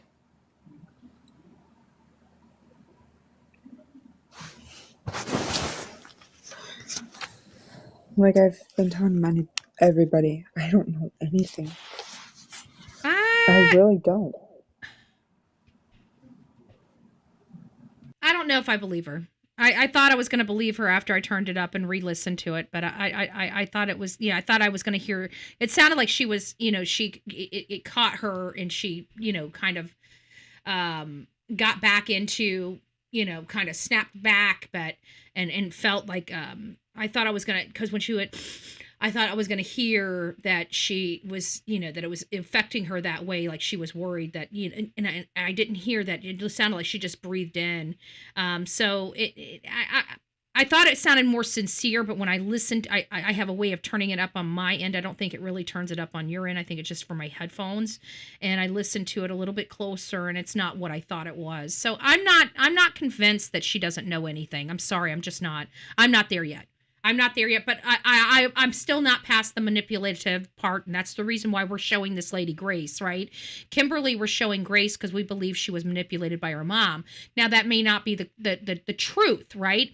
That's just where we're starting. We're not going to start in she's a piece of garbage sister. We're going to start down here, and we're going to, if she becomes a piece of garbage sister, well, we'll make sure that that's well known here on the Bullhorn Betty channel. But until we get there, she's down here, okay? We still have a lot of questions where it comes to Kimberly and what her involvement is in this, in her sister's homicide, okay? Or what she knew, or when she knew it. And until we get there, I need that minimum information before I'm going to say anything. Right now, we just have, very scant information on Kimberly. She's young, okay? So we have to remember that she's young. She's very manipulative. Not manipulative, manipulatable, right? She might be manipulative. We don't know yet, right? We don't know. But we can't just assume that. We have to work there. We're not there yet with the sis, okay? We're clearly there with the mom and the stepdad. They've got first-degree homicide charges, okay? They're pieces of garbage. So we're there with them. But these other people, because we heard Courtney yesterday on Stephanie's channel, and because we heard her giving an interview to Stephanie, and, she was basically blaming Kim and blaming Richard. What if law enforcement picked them all up because they're pointing fingers at each other, and they needed to bring them on their turf, right? And find out what was really going on. And they found out maybe the fiance and the sis didn't have, that they were just that the mom was trying to throw them under the bus. That really was just the mom, right? And so that may have been the catalyst that lowered their bond as well. So we're still all kinds of confused when it comes to this case, folks. Okay, we're not anywhere yet. We know mom and stepdad are pieces of garbage. Okay, they're going to be thrown all over this channel like a redheaded stepchild. Okay, and but the sister, on the other hand, we've got to be a little careful here. And I'm not saying that sister may go unscathed and not have done anything wrong. Okay, she may have tampered with evidence. She may have lied to law enforcement. She may have done those things. Okay. But I'm not ready to destroy her publicly, because we know that there is disabilities in their family, okay, and slowness in their family, and she does seem like she understands things and things like that. But does she still, I heard her mother scares her. Okay, her Courtney, the biological mother, scares her. So is it something that she felt intimidated about? Like, I just want a little more information before we start pulling, Kimberly. Kimberly is younger. She lost her sister. She lost her nephew. She has her own child. She obviously has some major things that she's got to deal with in her own life that she's going to have to maybe she's not thinking about it right now, but at some point she's going to have a lot of come to Jesus with herself down the road, right? And those are going to be very, very hard for her, in my opinion. However, it's already a difficult situation here, and if she had nothing to do with her sister's homicide and she was manipulated, I want that to be known, right? If she was a willing participant, I want that to be known. So whatever the case may be, but we don't have to make those assessments right at this moment. We can allow it. We have enough time to allow those things to percolate, right? And to formulate before we start going in and saying Kim knew what she was doing and Kim had a hand in this and Kim should be right there in jail with her mom and her stepfather. But until we get there, we kind of got to be on the sidelines. We can say this doesn't look right? This doesn't sound right. We can do that. But we can't really, say that because we don't know. And right now, I'm not convinced she did have any part in this. That's why I'm not convinced she had any part in this. I'm just not convinced. I've got to have a little more information. So Courtney threatened Kim and her daughter. Kimmy said on a live I watched. Yeah, I can almost I feel like that's where we're getting in. It might be on this one too, because again, there's a lot of stuff we're going to be learning this case together. We're already so far behind in this case. I've got to learn it. I'm not going to sit here and go through all of this and then do a show on the stuff I just went through. We're just going to throw it all out here and we're going to go through it together and conversate about it. So I'm watching this stuff for the first time right along with each of you, most of you. And so we'll do that because obviously somebody in my chat has already watched this because they sent me a whole mess of stuff to get this channel up to snuff on this case. So we're going to take that as a plus and we're going to get up to snuff on this case.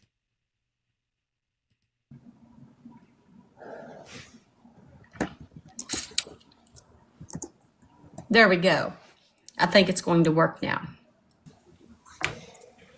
Hello. Hello. Hi. So I got one big question for Kim. I'm sure you remember who I am. I was the one that your mom keeps referring to as a recovery team that was standing in the front or your guys' living room. Do you remember me? Oh, call me Kim. Okay. Well, we got somebody that That has makes me feel like personal I'm old. contact. I apologize for the inconvenience, but do you remember me? Yes, I do. Okay. Would you be willing to meet up with my team and only my team and take us to that area in that video and show us exactly where it is? I mean, yeah. Would you be willing to do this by yourself? I mean, I'm only home with my boyfriend, and I usually don't go anywhere with him unless it's for our work. Okay. Would you be willing to meet up with my team and take me out there? Depends on when. You name the time, preferably sooner than later. I mean, we could do it tonight. I could, give you my cell phone number. Perfect. With everything going on right now, I don't feel comfortable taking my team out there in the middle of the night. I prefer to do that during the daytime. That way I can coordinate it with law enforcement so they know that we're going out there. Amen. That's what you do. Yeah, I'm gonna send you, a private message. Absolutely. I also do have one more question. Mm-hmm. When I was there searching the property, I noticed that there was torn up couches next to that shed that was stated that the dogs tore them up. Can you explain to me why it looked like they were cut instead of a dog tearing them up? Oh. Couches next to the shed. Yes, ma'am. Facing the house, it'd be on the right-hand side, the first shed that we were brought to. Right in front of the white truck that we were told to stay away from. What? I didn't even know there was couches out there. I haven't been out there. Ma'am, you've been there quite a bit, more than you like to admit. He doesn't sound like he's The playing. brown couches that are out there? This investigator's not playing with this girl, okay? the way she's talking is I feel like she's racking her brain, and it's probably right there, but she's just not even thinking about it, because it doesn't sound like she's intentionally trying to be coy with him. I just think that, she's just not thinking of what he's thinking of. So let's just let them work it out here. Let's listen to what they have to say. Oh, absolutely. You all of a sudden remember them, huh? Okay. Like the brown couches that are out there? Oh, absolutely. You all of a sudden remember them, huh? Wow, he's being a little like, that's not how Those you have really. been there for quite a while. This is my problem, is like, even with investigation, you can't be hot-headed like that. Okay, you got to be a Stephanie. Okay, you really, really, really do. Okay, when you're dealing with a situation like this, I'm telling you, just from my personal experience, it does me no good to be a hothead and be an asshole. Okay, in situations where I'm spending my time, my money, and trying to get work done, physical labor done. In all honesty, I don't have time to be an asshole. I've got, I need to know questions and stuff like that. But I think this is it's a little extra for me. I don't think it does. If it helped, or it would apply pressure to get something out, maybe get a little rougher. But I'm just I don't know if this approach, just me personally, if this approach is, I know you guys see me and I'm a spaz like sometimes on here, and I know that when I come here and I bang my hands out, I get loud and I start screaming, right? You guys think I'm like that? I take these people and start smacking. I get them and I just like, give me goddamn truth, right? Well, it's not like that. Okay, it's not like that. That's not how we work. Just in case you wonder how we work, we don't work like that out in the field. Okay, we actually we take a different approach. Do we get a little rougher when we need to? Yeah, you guys know me. I have no problem being an asshole. I have no problem being an embarrassment or a spectacle. Okay, I have no problems doing a lot of things. But I don't know if this approach, like, I'm a strategic person, right? So I try to figure out what I think is going to get me where I need to go, right? So sometimes strategy just might be mad dogging it.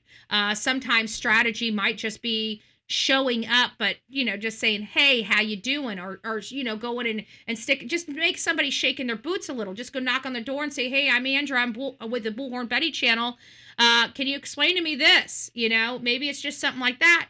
Maybe it's just, putting a camera up across the street with a sign, right? But it depends what approach I'm going. But going into this and being so, not knowing what really happened, but not trusting anybody, I'm not sure this would, just for me personally, I'm sure it's working for him.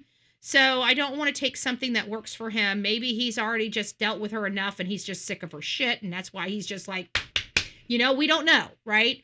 But I haven't had any conversations with Kim, so, my initial approach would not be this. But, that's an assumption on Betty, right? I'm assuming this is his initial approach, but it doesn't sound like this is his initial approach.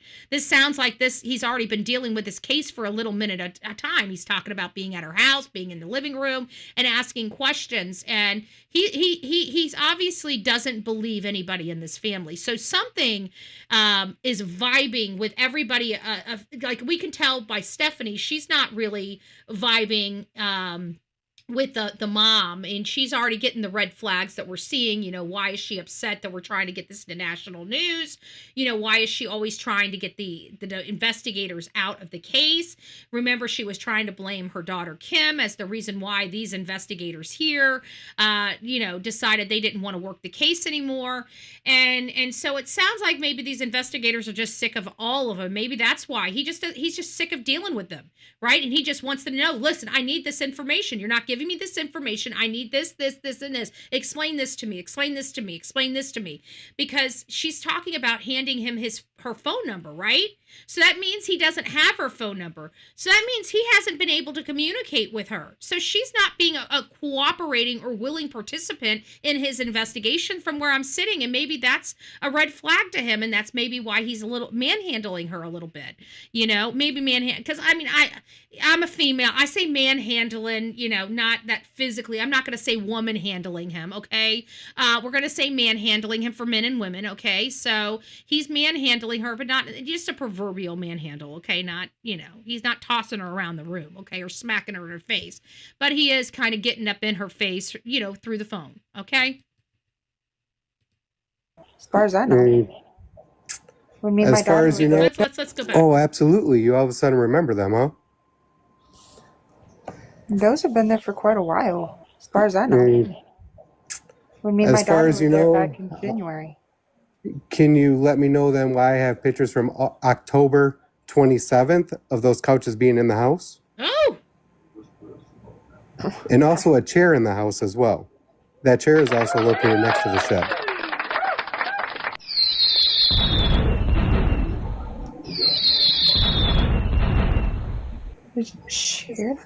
Stephanie's shocked. Okay, now I'm confused. Okay. Last time I knew there was a brown couch All out of a there by sudden, the shed somebody's when me and coughing. All of a sudden, somebody starts coughing. What are you, choking on the spit? I mean, what the hell's going on here? Okay, let's go back. Hold on a second. Let's go back because something's going on here. What? He just caught. Listen, I'm sorry. I ain't jiving with the sister folks. I'm telling you guys that. I have not watched this, but now I'm trusting my gut on a lot of this stuff. But I'm not really jiving with the sis. Okay, I'm not jiving with her. Something ain't right. Now, how much does she know? How much did she lie about? How much is she covering for her real ma? You know, I don't know. But it first of all, now I'm kind of seeing why he's taking the approach. He doesn't believe her. Okay, that's, again, I didn't want to judge, but, you know, I don't know if that would be my first approach. It doesn't sound like this is his first approach. But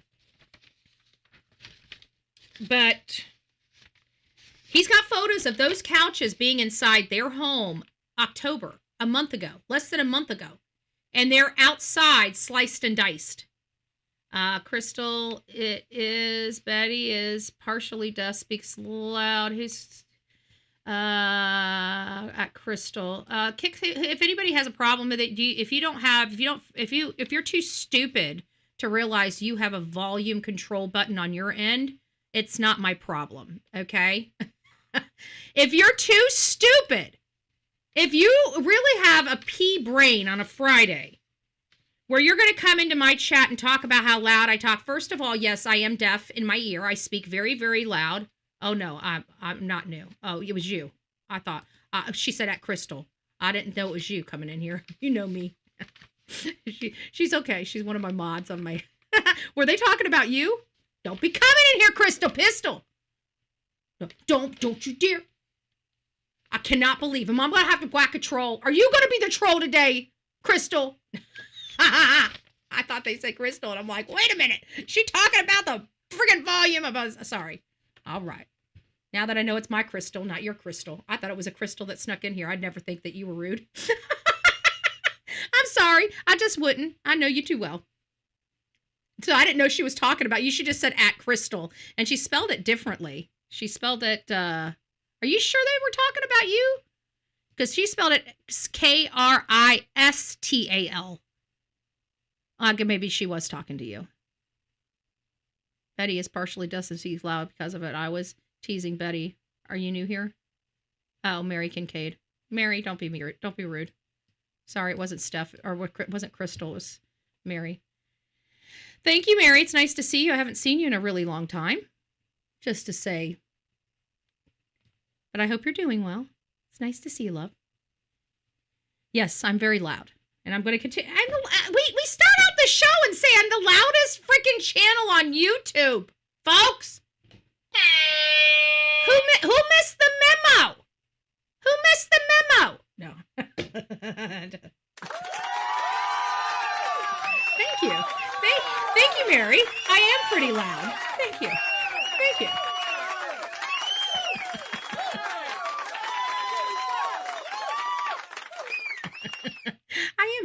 Mary knows I'm loud. I blow her eardrums out every time she comes here. She can only deal with me once a year. No, I'm just joking. Just joking.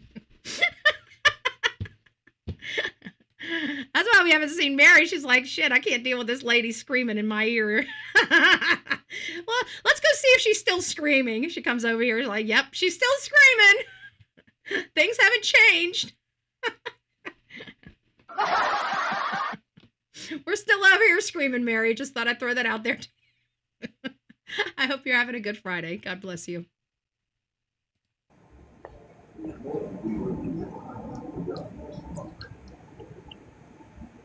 Sheriff's book? Okay, now I'm confused. Last time I knew there was a brown couch out there by the shed when me and my daughter were there back in January. Hey, while you're at it, tell Trust I said hi. Okay, let's go back. We were kind of distracted a little bit. Stephanie's face is killing me here. She's just got her mouth open.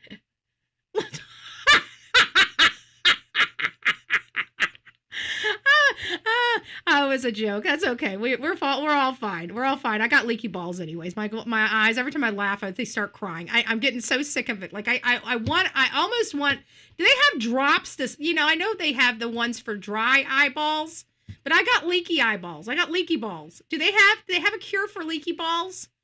Because I need some eye drops because literally, look at that. Every time I laugh, look at that. Every time I laugh, it's just, I think it's, you know what, I think I'm going to end up, before long, I'm going to end up having to have, just because I got hooded eyes, and I have a funny feeling, before I'm in the ground, I'm going to end up just medically needed, like, eye surgery, I have a funny feeling, like, by the time I'm 70, I'm going to need an eye lift. Otherwise, my eyebrows are going to be in my freaking eyes.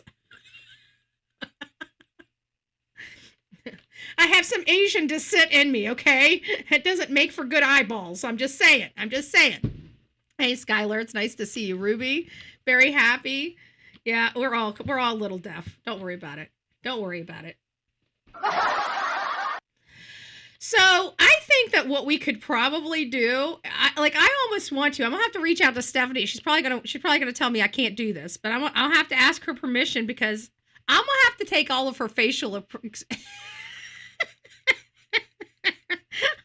on these interviews, like, this is not the first one. We were watching the one with Courtney, and I'm like, man, I said, we need to just blow it up just to watch Stephanie's face, because Steph's face is so free. She has some of the funniest expressions, and I'm like, do the people on your show see these expressions? I'm just saying, do I get those expressions on my face when things are breaking open?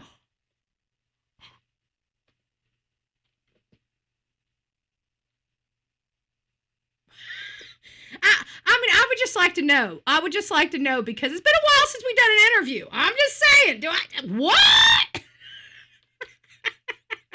Vibe with my tribe. It's nice to see you. Well, that chair is also located next to the shed.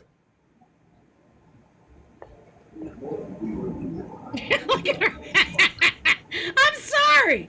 She's funny. Sheriff's book? Okay, now I'm confused. Last time I knew there was a brown couch out there by the shed when me and my daughter were there back in January. Hey, while you're at it, tell Trust I said hi. He's a little snarky. Is that Trust in God in the background we just heard? Brendan? No, that's my old man. Brendan, the one that you went to dinner with 2 nights ago, right? No, Brendan and I, yeah, we went out for dinner. But that's not who I'm dating. That was my boyfriend, Matthew Burns. Damn, she got a lot of Do you make a common occurrence of taking random guys out to dinner when you're with an old man? No, we were bringing my old man back food too. He gave me money to go get Burger King. I'm sorry. Listen, folks. Listen. I know this guy he's a pretty arrogant. He's rubbing me the wrong way too. We can tell his personality type really, really well, right? We can We can pretty much identify his personality type very well. But he's an investigator, hey, you know, so he's got a job to do. He does have a decent personality for the job, and take no shit and be condescending and disrespectful. I mean, you know, if that's the angle you're going for, he's doing a great job. He's doing a great job. Just not my approach. I don't know if this would be my approach. It might be. It might be. I will be honest with you. It could very well be my approach, depending on what my past, you know, communications with him. Because I can tell you my approach with Don Wells. It's kind of manhandling that guy too. Okay, I will be honest with you. I do it with a little more spunk and a little more professionalism. Like I'm happy while I'm telling him I don't believe shit he's saying. Right? I'm not kind of condescending. You know. I guess I could. I mean, kind of, sort of. I'm like, hey, you know, Don, I understand your point, right? But can you explain to me why I've been doing this search for your child for 4 years and I keep coming back to your blessed home? No matter what angle I take this case comes right back here. Can you explain that to me? You know? He couldn't. But, you know, I wasn't being arrogant. I wasn't doing all this. I just, we got his personality type, but I digress. We are right. It's not about the investigator. He's got a job to do. Maybe this is the way he just does his job. Maybe this is the most effective for him. You know, when you do a job for a while, that's why I'm kind of like, I just don't really care, you know, about this, that, or the other. Why? Because I used to care, right? Where did it get me? It got me nowhere. It got me all turned up, and now I just don't care. Like, you got feelings? Okay, so what? You're not on my show, right? You're not being debuted on my show. If you have feelings, you've got feelings. You're feeling something, right? Most of the people on my show are cold and not feeling a damn thing. We're just trying to find them, right? So you're doing a lot better than a lot of the people that come on my show. That's the way I look at it, right? And so, you know, people getting upset with me or wanting me to say this or that, it stops having its effect on me as it once did. You know, my personality today from when I came on this platform are a lot different, right?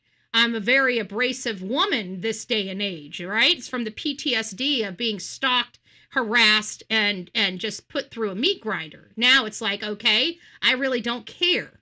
Like, just, you want to stay out of my way, because if I find out who you are and you do this to me, I will absolutely do it back to you, right?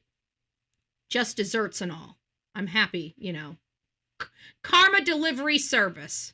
Knocking at your door. Where's my knock knock? Do we have a knock knock? Do we have a knock knock?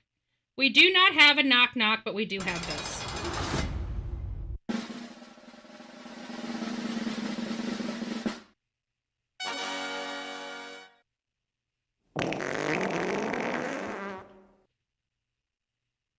Just in case you couldn't hear me for all the way back there. Just thought I'd throw that little wet one in there for you.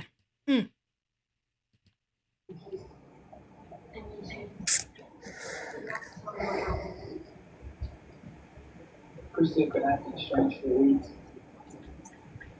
We spent all the time together. She sort of Hey, Daisy.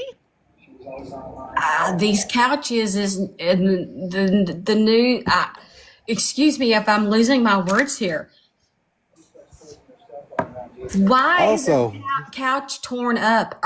It looks like part of it's been cut out as to get rid of the material.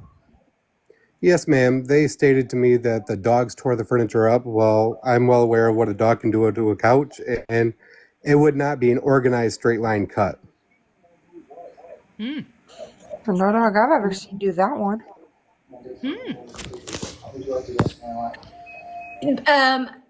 Bounty Hunter, didn't you find it funny, like sort of like a page straight out of the book, that the seat of their beloved truck that they keep under a tarp, so much so. If you're talking about the YouTube premium, I don't know what it costs. I know it's probably higher than not. But if you're on this side, you shouldn't have too many.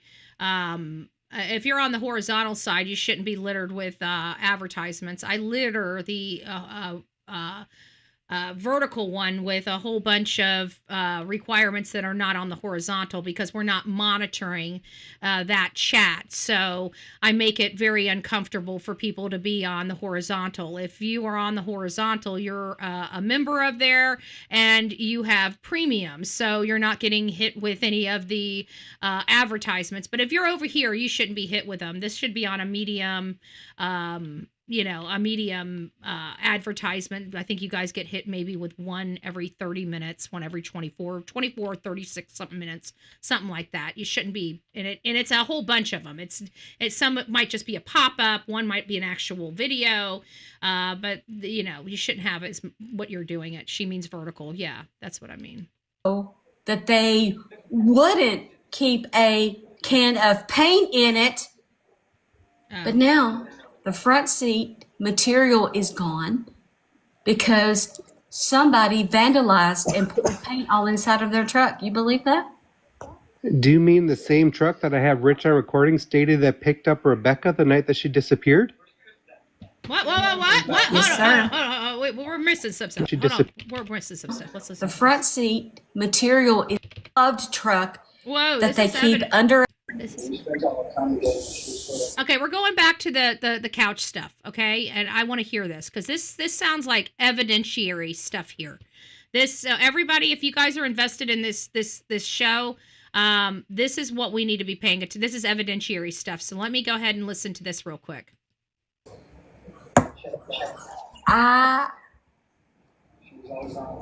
These couches is the new.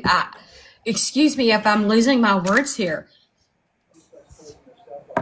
Why Also, is the couch torn up? It looks like part of it's been cut out as to get rid of the material. yes, ma'am. They stated to me that the dogs tore the furniture up. Well, I'm well aware of what a dog can do to a couch, and it would not be an organized straight line cut. It would definitely not. I had my sister's dog. I had a oversized couch. I washed my sister's freaking dog. Or not a couch. It was a oversized recliner. And my sister's dog, I left the dog in the house while I went to work. And I came back and my chair of that oversized was torn slap apart. I almost never forgave my sister again. I'll be honest with you. I almost never forgave my sister again for that. So I can tell you it is far from being a straight line. It was jagged, rigid, torn, chewed. It was very, very undeniable that it was a dog, including the paw tears. Undeniable that they were animals that tore that up. Undeniable that it was her animal that tore it up. Just to clarify.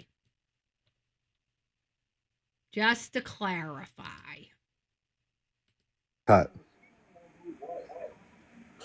No dog I've ever seen do that one.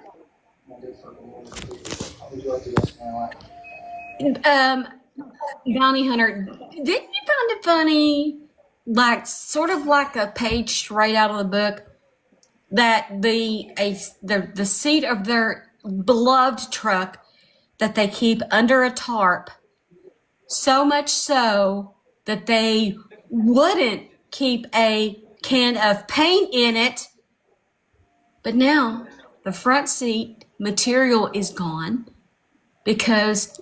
Wow. So we have couches sliced,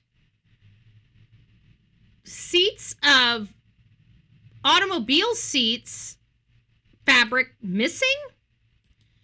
Like, were they trying to put like a red flashy sign on everything and say, we did this? Because these are definitely elements that are very red flaggy.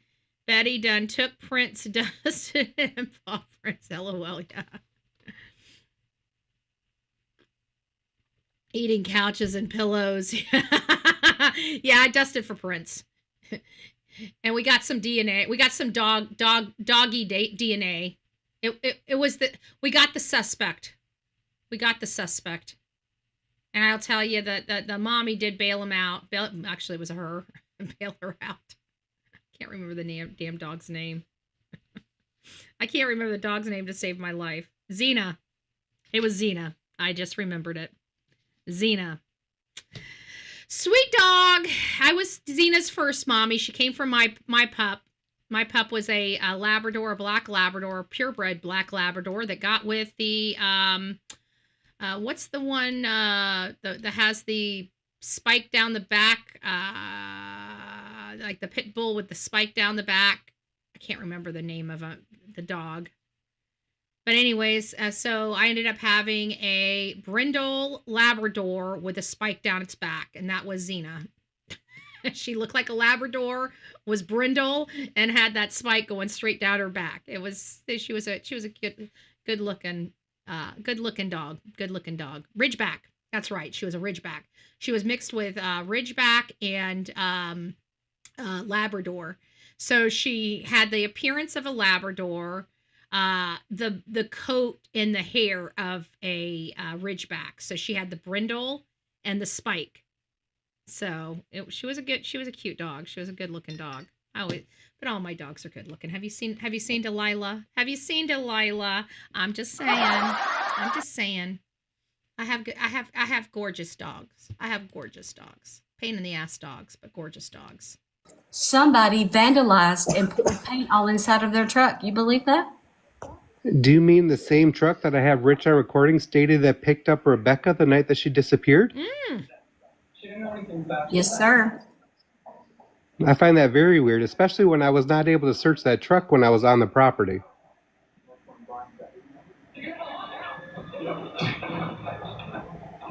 The first one to talk is normally the best one to get the deal. That's all I got to say. Wow. I listen. I was trying to say that I ditched that truck. I'm sorry, what'd you say? My little brother Bentley was trying to pin the paint in the truck on me, saying I vandalized it. Ooh, they try to blame Kim for that too. Okay. Can we go ahead? What color was the paint that got spilled in the truck? Great question. She didn't even know I sent the email arranging the meeting. To me, who's to blame? Something that big, it'd be pretty easy to remember. Kim, do you know what color the paint was? Bentley said it was white paint.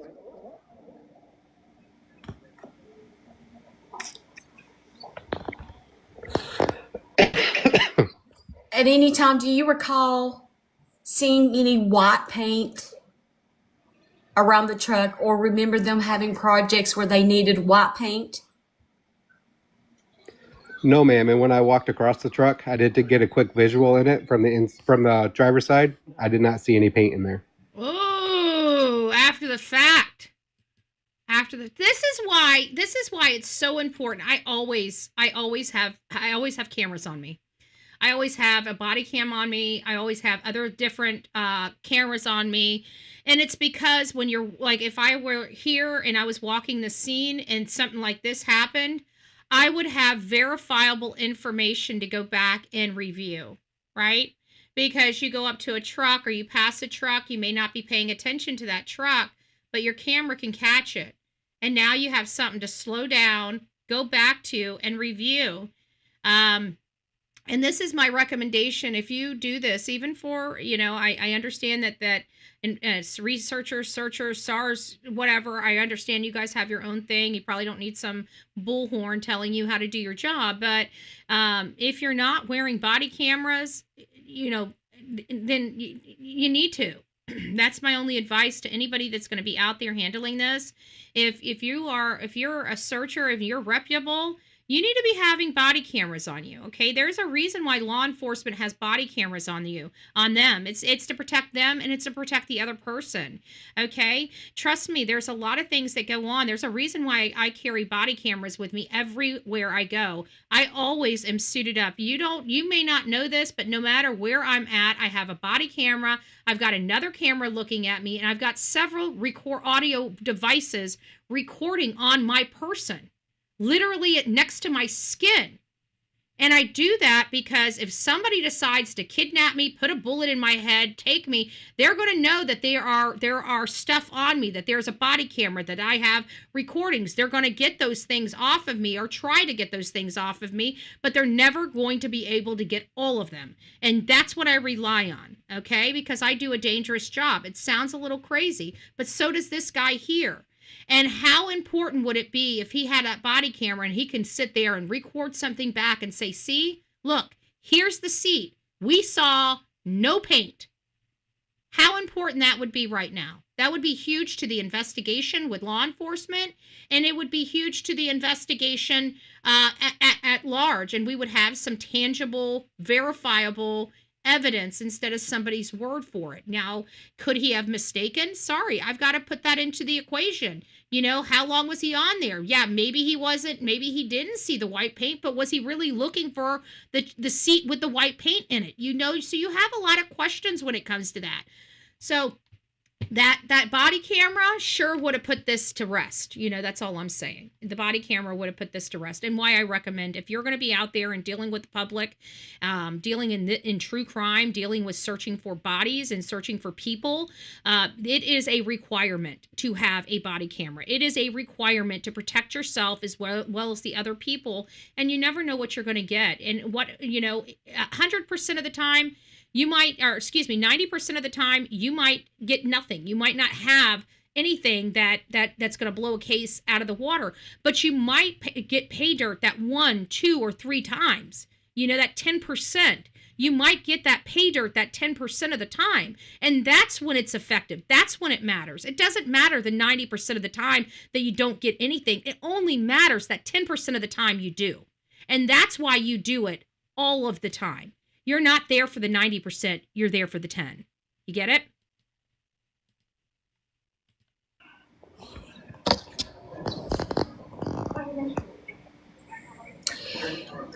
The other, I want you guys to really make a mental note of this paint situation, because we have Brad, who is an all-American boy with 10 children of his own, and the right for Americans to protect their land. He come all the way out to the end of his driveway. I saw you the video that somebody took me of people simply wanting to do a search, and he was yelling at them, obscenities to them in front of their own kids. But when somebody goes and pours paint in the beloved white... So obscenities. He was screaming at the people that wanted to search. Who does that sound like? Does that sound like Christopher Proudfoot? Like I said, criminals all act the same way. In the same situation, it is the defense attorneys that put in our mind that people grieve differently. In reality, and the only time people grieve differently is when they have a psychological issue that makes them grieve differently. Normal people, okay? Normal people grieve, okay? There's no mistake of what grief looks like on a normal person. So you have to be mentally messed up to grieve differently than the majority of the people, okay? Yeah, are there people that grieve differently? There sure are. But trust me, it's a minority, a small percent of people that grieve differently. And the one attributing factor to them grieving differently is mental illness or some kind of disability that prevents them from being able to show emotion. You guys understand that, right? Because normal people function the same way. That means grief is uncontrollable and inconsolable, okay? You can't control your grief. Not when you're dealing with your own child. It just doesn't work that way. Truck with the red top. No videos made. No mean words are said. No police are called. No police report is made. Oh, Brad is quiet as a sweet old teddy bear. Now, why are you so pissed over people searching, but you're not really that mad over your truck? Sounds just like Chris and Katie Proudfoot. Different scenarios. Different scenarios. But the same behavior.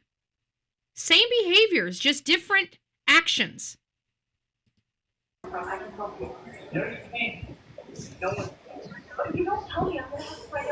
know, on, real boo. quick, how often are the dogs inside?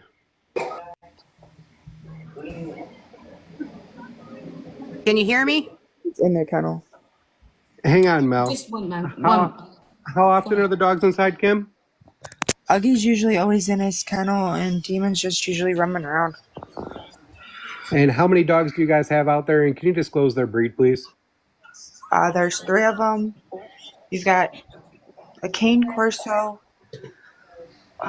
boxer pity mix, and then another boxer. No, Brad's like a pitbull something.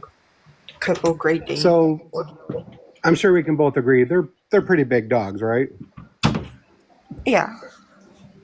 Okay. And the area that the dogs are kept in during the day in the exterior of the home, what is that terrain like? Is it sand, dirt, grass, cement?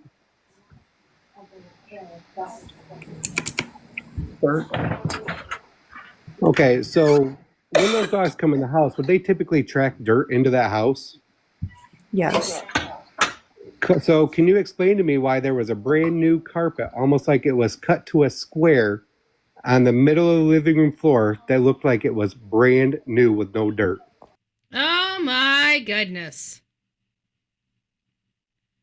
So, like, there was a lot of red flags pointing to the mom and the stepfather. We're hearing the breakdown of this. This is wild. This is wild. This is wild, folks. I'm not jiving with the sis. Okay? I'm not jiving with the sis. I'm not jiving with the sis, folks. I'm really not. I'm really not. I'm going to be so disappointed if I find out she has any involvement in her sister's death and her nephew. But I'm not jiving with sis. I'm just not. I'm sorry, folks. I'm trying to show grace. I'm trying to show grace. I'm trying to show grace, but I'm not jiving with her. I'm just not.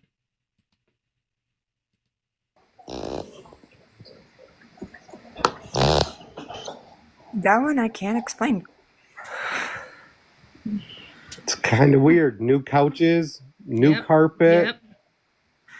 I know that carpet and that couch was there when Becca and I did that dinner.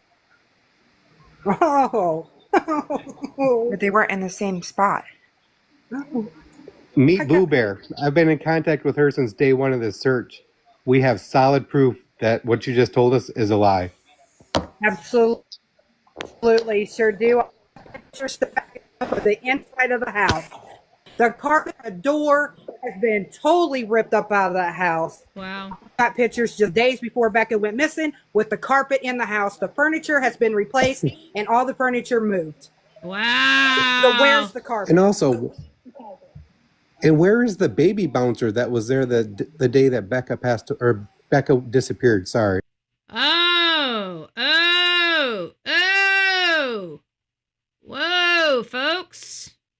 Whoa, folks. I'm telling you, I'm not jiving with sis. Sis has every opportunity to tell the truth. I mean, this is her sister. Okay, I'm going to tell you right now. I'm going to tell you just like this. I don't care. I when it comes to my family, you know, there's no possibility of me covering for my dad or my mother unaliving my family, any family, okay? It's not something that I would ever do. I would never do it even in my worst days. I would never do it. Okay? There's just no way. This is not a mother that raised her. She didn't even know this lady until she was 17 years old. Okay?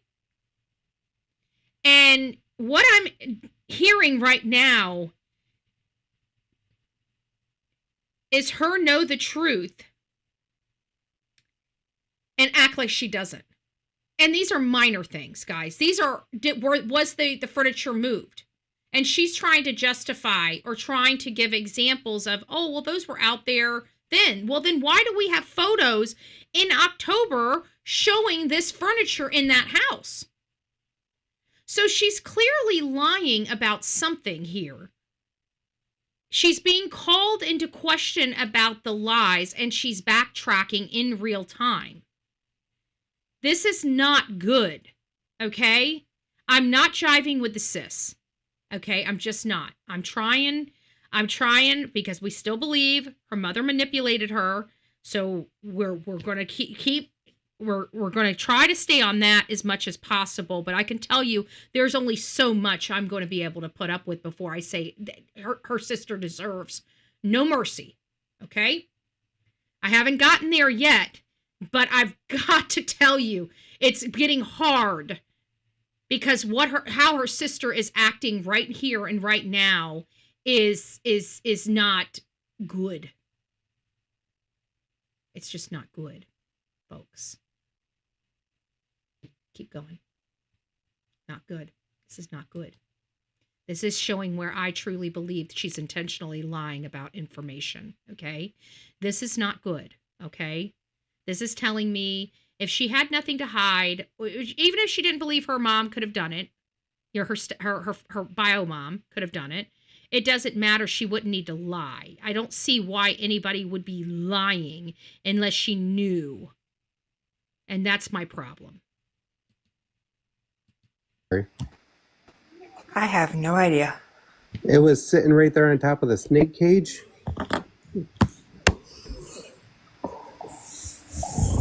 But I don't know where it went. So you didn't deny that it was there. Thank you. No, it was there. I remember seeing it there. But what was there? Thank you. Oh, the bouncy seat. The bouncy seat. No, it was there. I remember seeing it there, but so the bouncy seat. Where it went now, I have no idea. Bouncy seat gone. This is where I'm going to recommend you assist either law enforcement or my team, which is not affiliated with any form of law enforcement at all. We are just volunteers in this case. With locating Becca.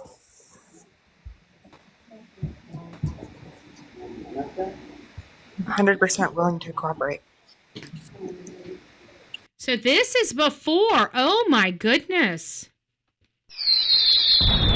We got some bombshells here.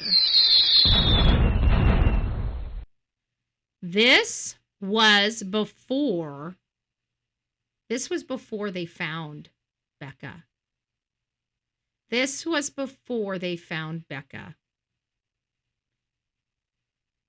I understand now exactly why law enforcement charged her sister.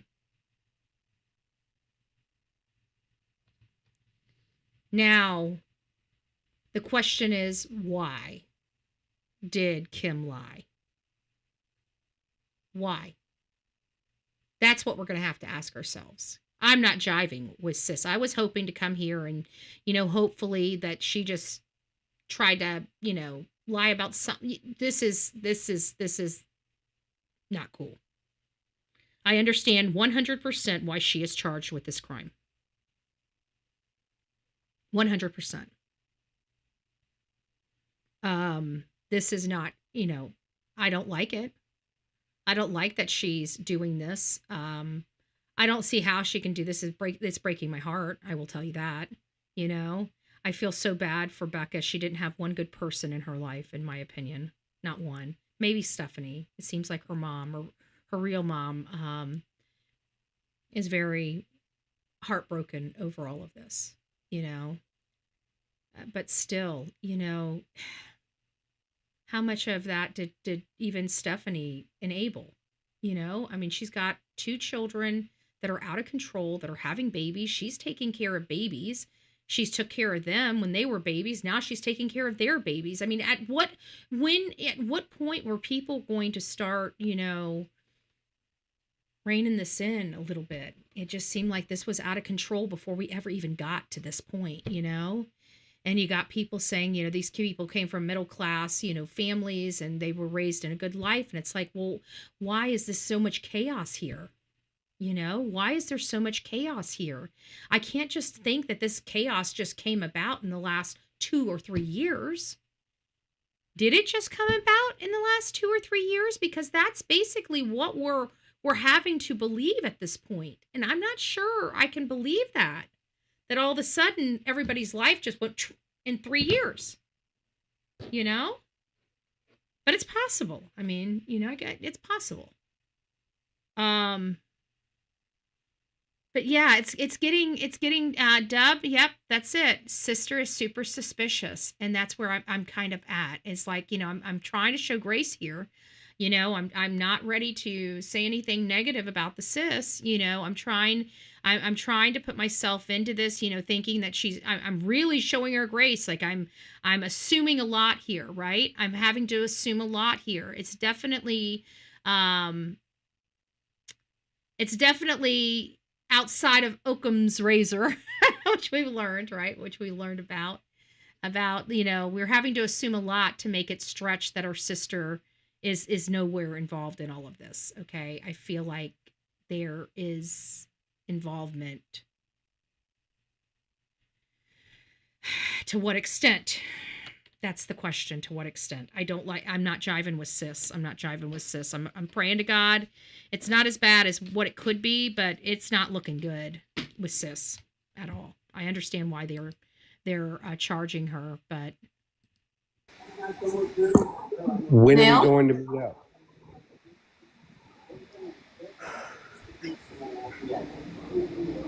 Yes. Let's meet tomorrow at Meyer. Let's meet tomorrow at Meyer. Well, Hey, good question. I was just Happy. wanting to know your thoughts. Any other thoughts? You said you had photos and whatnot. I do. I absolutely do. And thank God I saved them to my phone because when talking to Bounty Hunter, we had a discussion and I said, wait a minute, let me go back through my photos because it didn't make sense. So I confirmed with my daughter, who actually was in that house probably wasn't too long. I confirmed the carpet in there. Well, then I decided to go back through pictures before people started shutting down Facebooks and things. And I'm like, wow, this is convenient. It was there.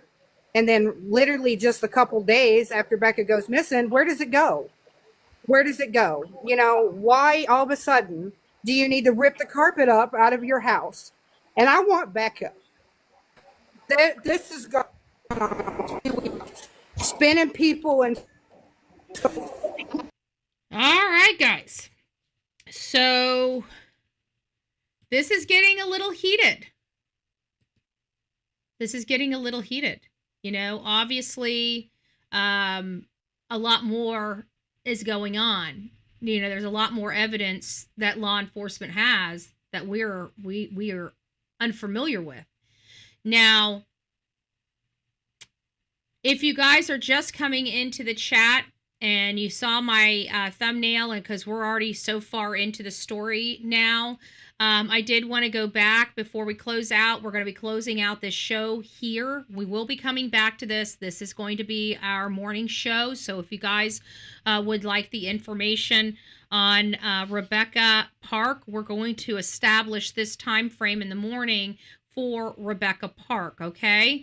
And then we'll figure out what other cases we're going to be following on a daily basis and put that either in the 1 o'clock or 6 o'clock slot. But this is going to be, so if you're here and you're coming across this on your replay crew and you want to be a part of this live, please schedule, set your alarm clocks for 6:30, 7 a.m. because that's where this is going to be placed, where we're going to continue to dive in. There's a lot to unpack in this case, folks.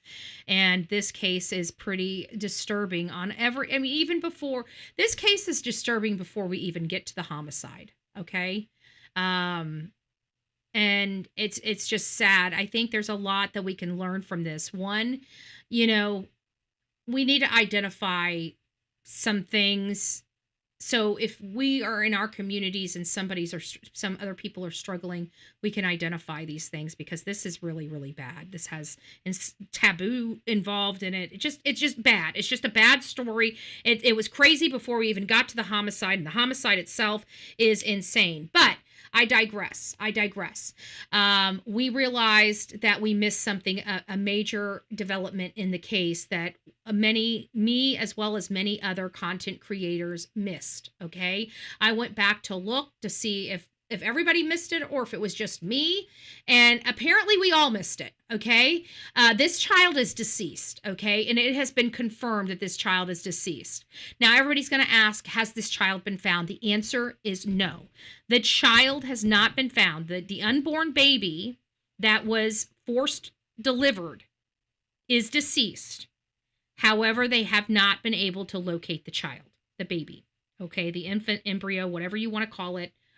Fetus, it's not an embryo, but fetus, whatever you guys want to call it. It was a boy. So it's a he, and he was not with his mother. Okay. But they stated he was deceased. So I wanted to make sure that I showed you the receipts for this, for anybody that's tuning in, because we all missed it. And it was told to the judge during this hearing, which we've all heard multiple times. Okay. This baby lost his life in close proximity to when his mother lost her life. Okay. But again, they still have not found the baby yet. So let me put this up here for everybody involved.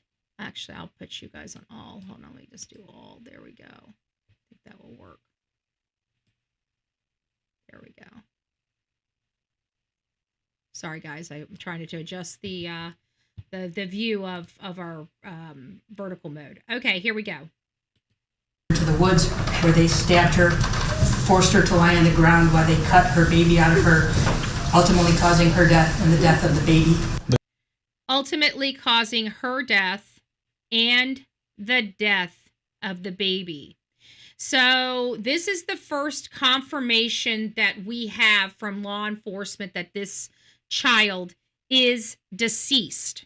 Okay, we are not searching for a baby that they expect to come home healthy and just missing a mom. This child lost their life during this event. Okay, why have they not charged this mother or this Courtney and Brad with 2 homicides? I think it's because they charged them with the miscarry charge. And I think that's the inappropriate charge that they should. I believe that what they did to their grandson was an act of homicide. I believe they should be charged with homicide for their grandson that doesn't get to live life because of the actions they chose to do in the torture and the depravity that they showed that baby's mother. I'm not sure. I'm not sure how we feel about that. But what I can tell you is that this child, according to law enforcement and according to how they're going to be prosecuting this case, is deceased. So not the best news, but we've been wondering, we've had some horrific thoughts about what could be going on with this little precious baby. Okay. And having, knowing that this child is not being tortured any further or, it's not good. And whatever this baby went through was horrific, but at least we know that the baby is not hurting or, being hurt, and that's, and in this case of all these unknowns, knowing that gives me a little bit of peace. Okay, I don't want any of this. That's not what I'm saying. I don't want any of this at all. but just knowing that he's not hurting, he's not struggling, you know, the pain's over for him is just a little bit of peace that we can all take away, as awful as that sounds. But due to the fact he was in the womb, in my opinion. Yeah, but if and the fact that they don't have him, so they can't determine whether he breathed air. And I think under, and I think under Michigan law, that's where it is, that it's a fetus until it takes its first breath, and then it becomes a human. As again, I don't agree with that. I think that's a lie. I think that medicines and science proves that that's not the truth. That child is alive, can feel pain, is moving, is developing a brain. You know, I'm sorry. I don't believe a baby is a fetus until it takes its first breath. But at the end of the day, Rebecca was tortured. So that's kind of where we are in this case, folks. We determined and found out that we missed the fact that that this child's deceased. So the baby lost his life and mommy lost her life. So at least they're together and in the atmosphere together. So anyways. All right, guys, rock it out with your coffee beans out. Don't forget to be fearless. If you see something, say something. An ounce of prevention is worth a pound of cure. And until next time, please be safe, but more importantly, kind to one another. We're going to be picking up this conversation. We're going to be bouncing back and forth between, you know, the interview with Courtney and the interview. And guys, I've got a lot of emails over this case. So I'm just literally going through the emails. I'm starting at the very bottom and working my way up to the most recent emails. So the ones that I've received and had in my bin the longest are the ones we're going through the first, and we're going up in chronological order, okay, from when they were received. So we don't miss any. And so this was one of the first ones that were sent to me. We watched it together. But yesterday, while I was watching somebody else's channel, I was watching this for like the third, fourth, or fifth time. Like we've been playing this piece, this segment right here behind me of this court hearing multiple times. Sorry, the people in the, let me get down to all so you guys can see what I'm looking at. There you go. We've been seeing this whole thing behind us. You know, we've watched it on news. We've watched it on other content creators' channel, but for whatever reason, we didn't hear that the child lost his life during all of this attack. This baby lost his life as well. And so, you know, we were speculating like where the child could be, you know, who he may be with. And, you know, it started getting into sensitive topics like ST and HT type topics and stuff like that. So although, you know, this is not good and we don't know where he is, at least those theories are off the table, because this child lost his life in the close proximity to when his mother lost her life. So I wanted to point that out for everybody just for clarification. This is a statement of fact. You don't get any more statement of fact than them saying this in a courtroom to a judge. Okay? So this child is deceased. And I just wanted to make sure that you guys were aware of that.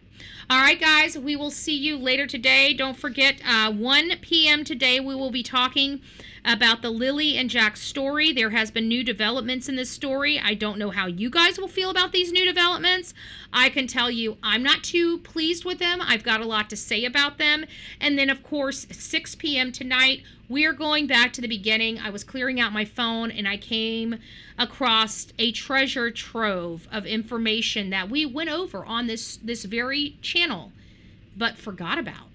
And we're going to revisit it this evening at 6 p.m. So if any of those stories resonate with you, please go over to my channel and sub up to be notified when we start kicking off those shows. We have 3 shows today. This is our first one. Our next one will be at 1 p.m. and our last one will be at 6 p.m. this evening. So please go over there, get notified, and don't forget to hype this video. Hit some likes for Betty. We've got a lot to go over, a lot to break down, and we're doing a lot of studying and research as well. So we'll see you soon.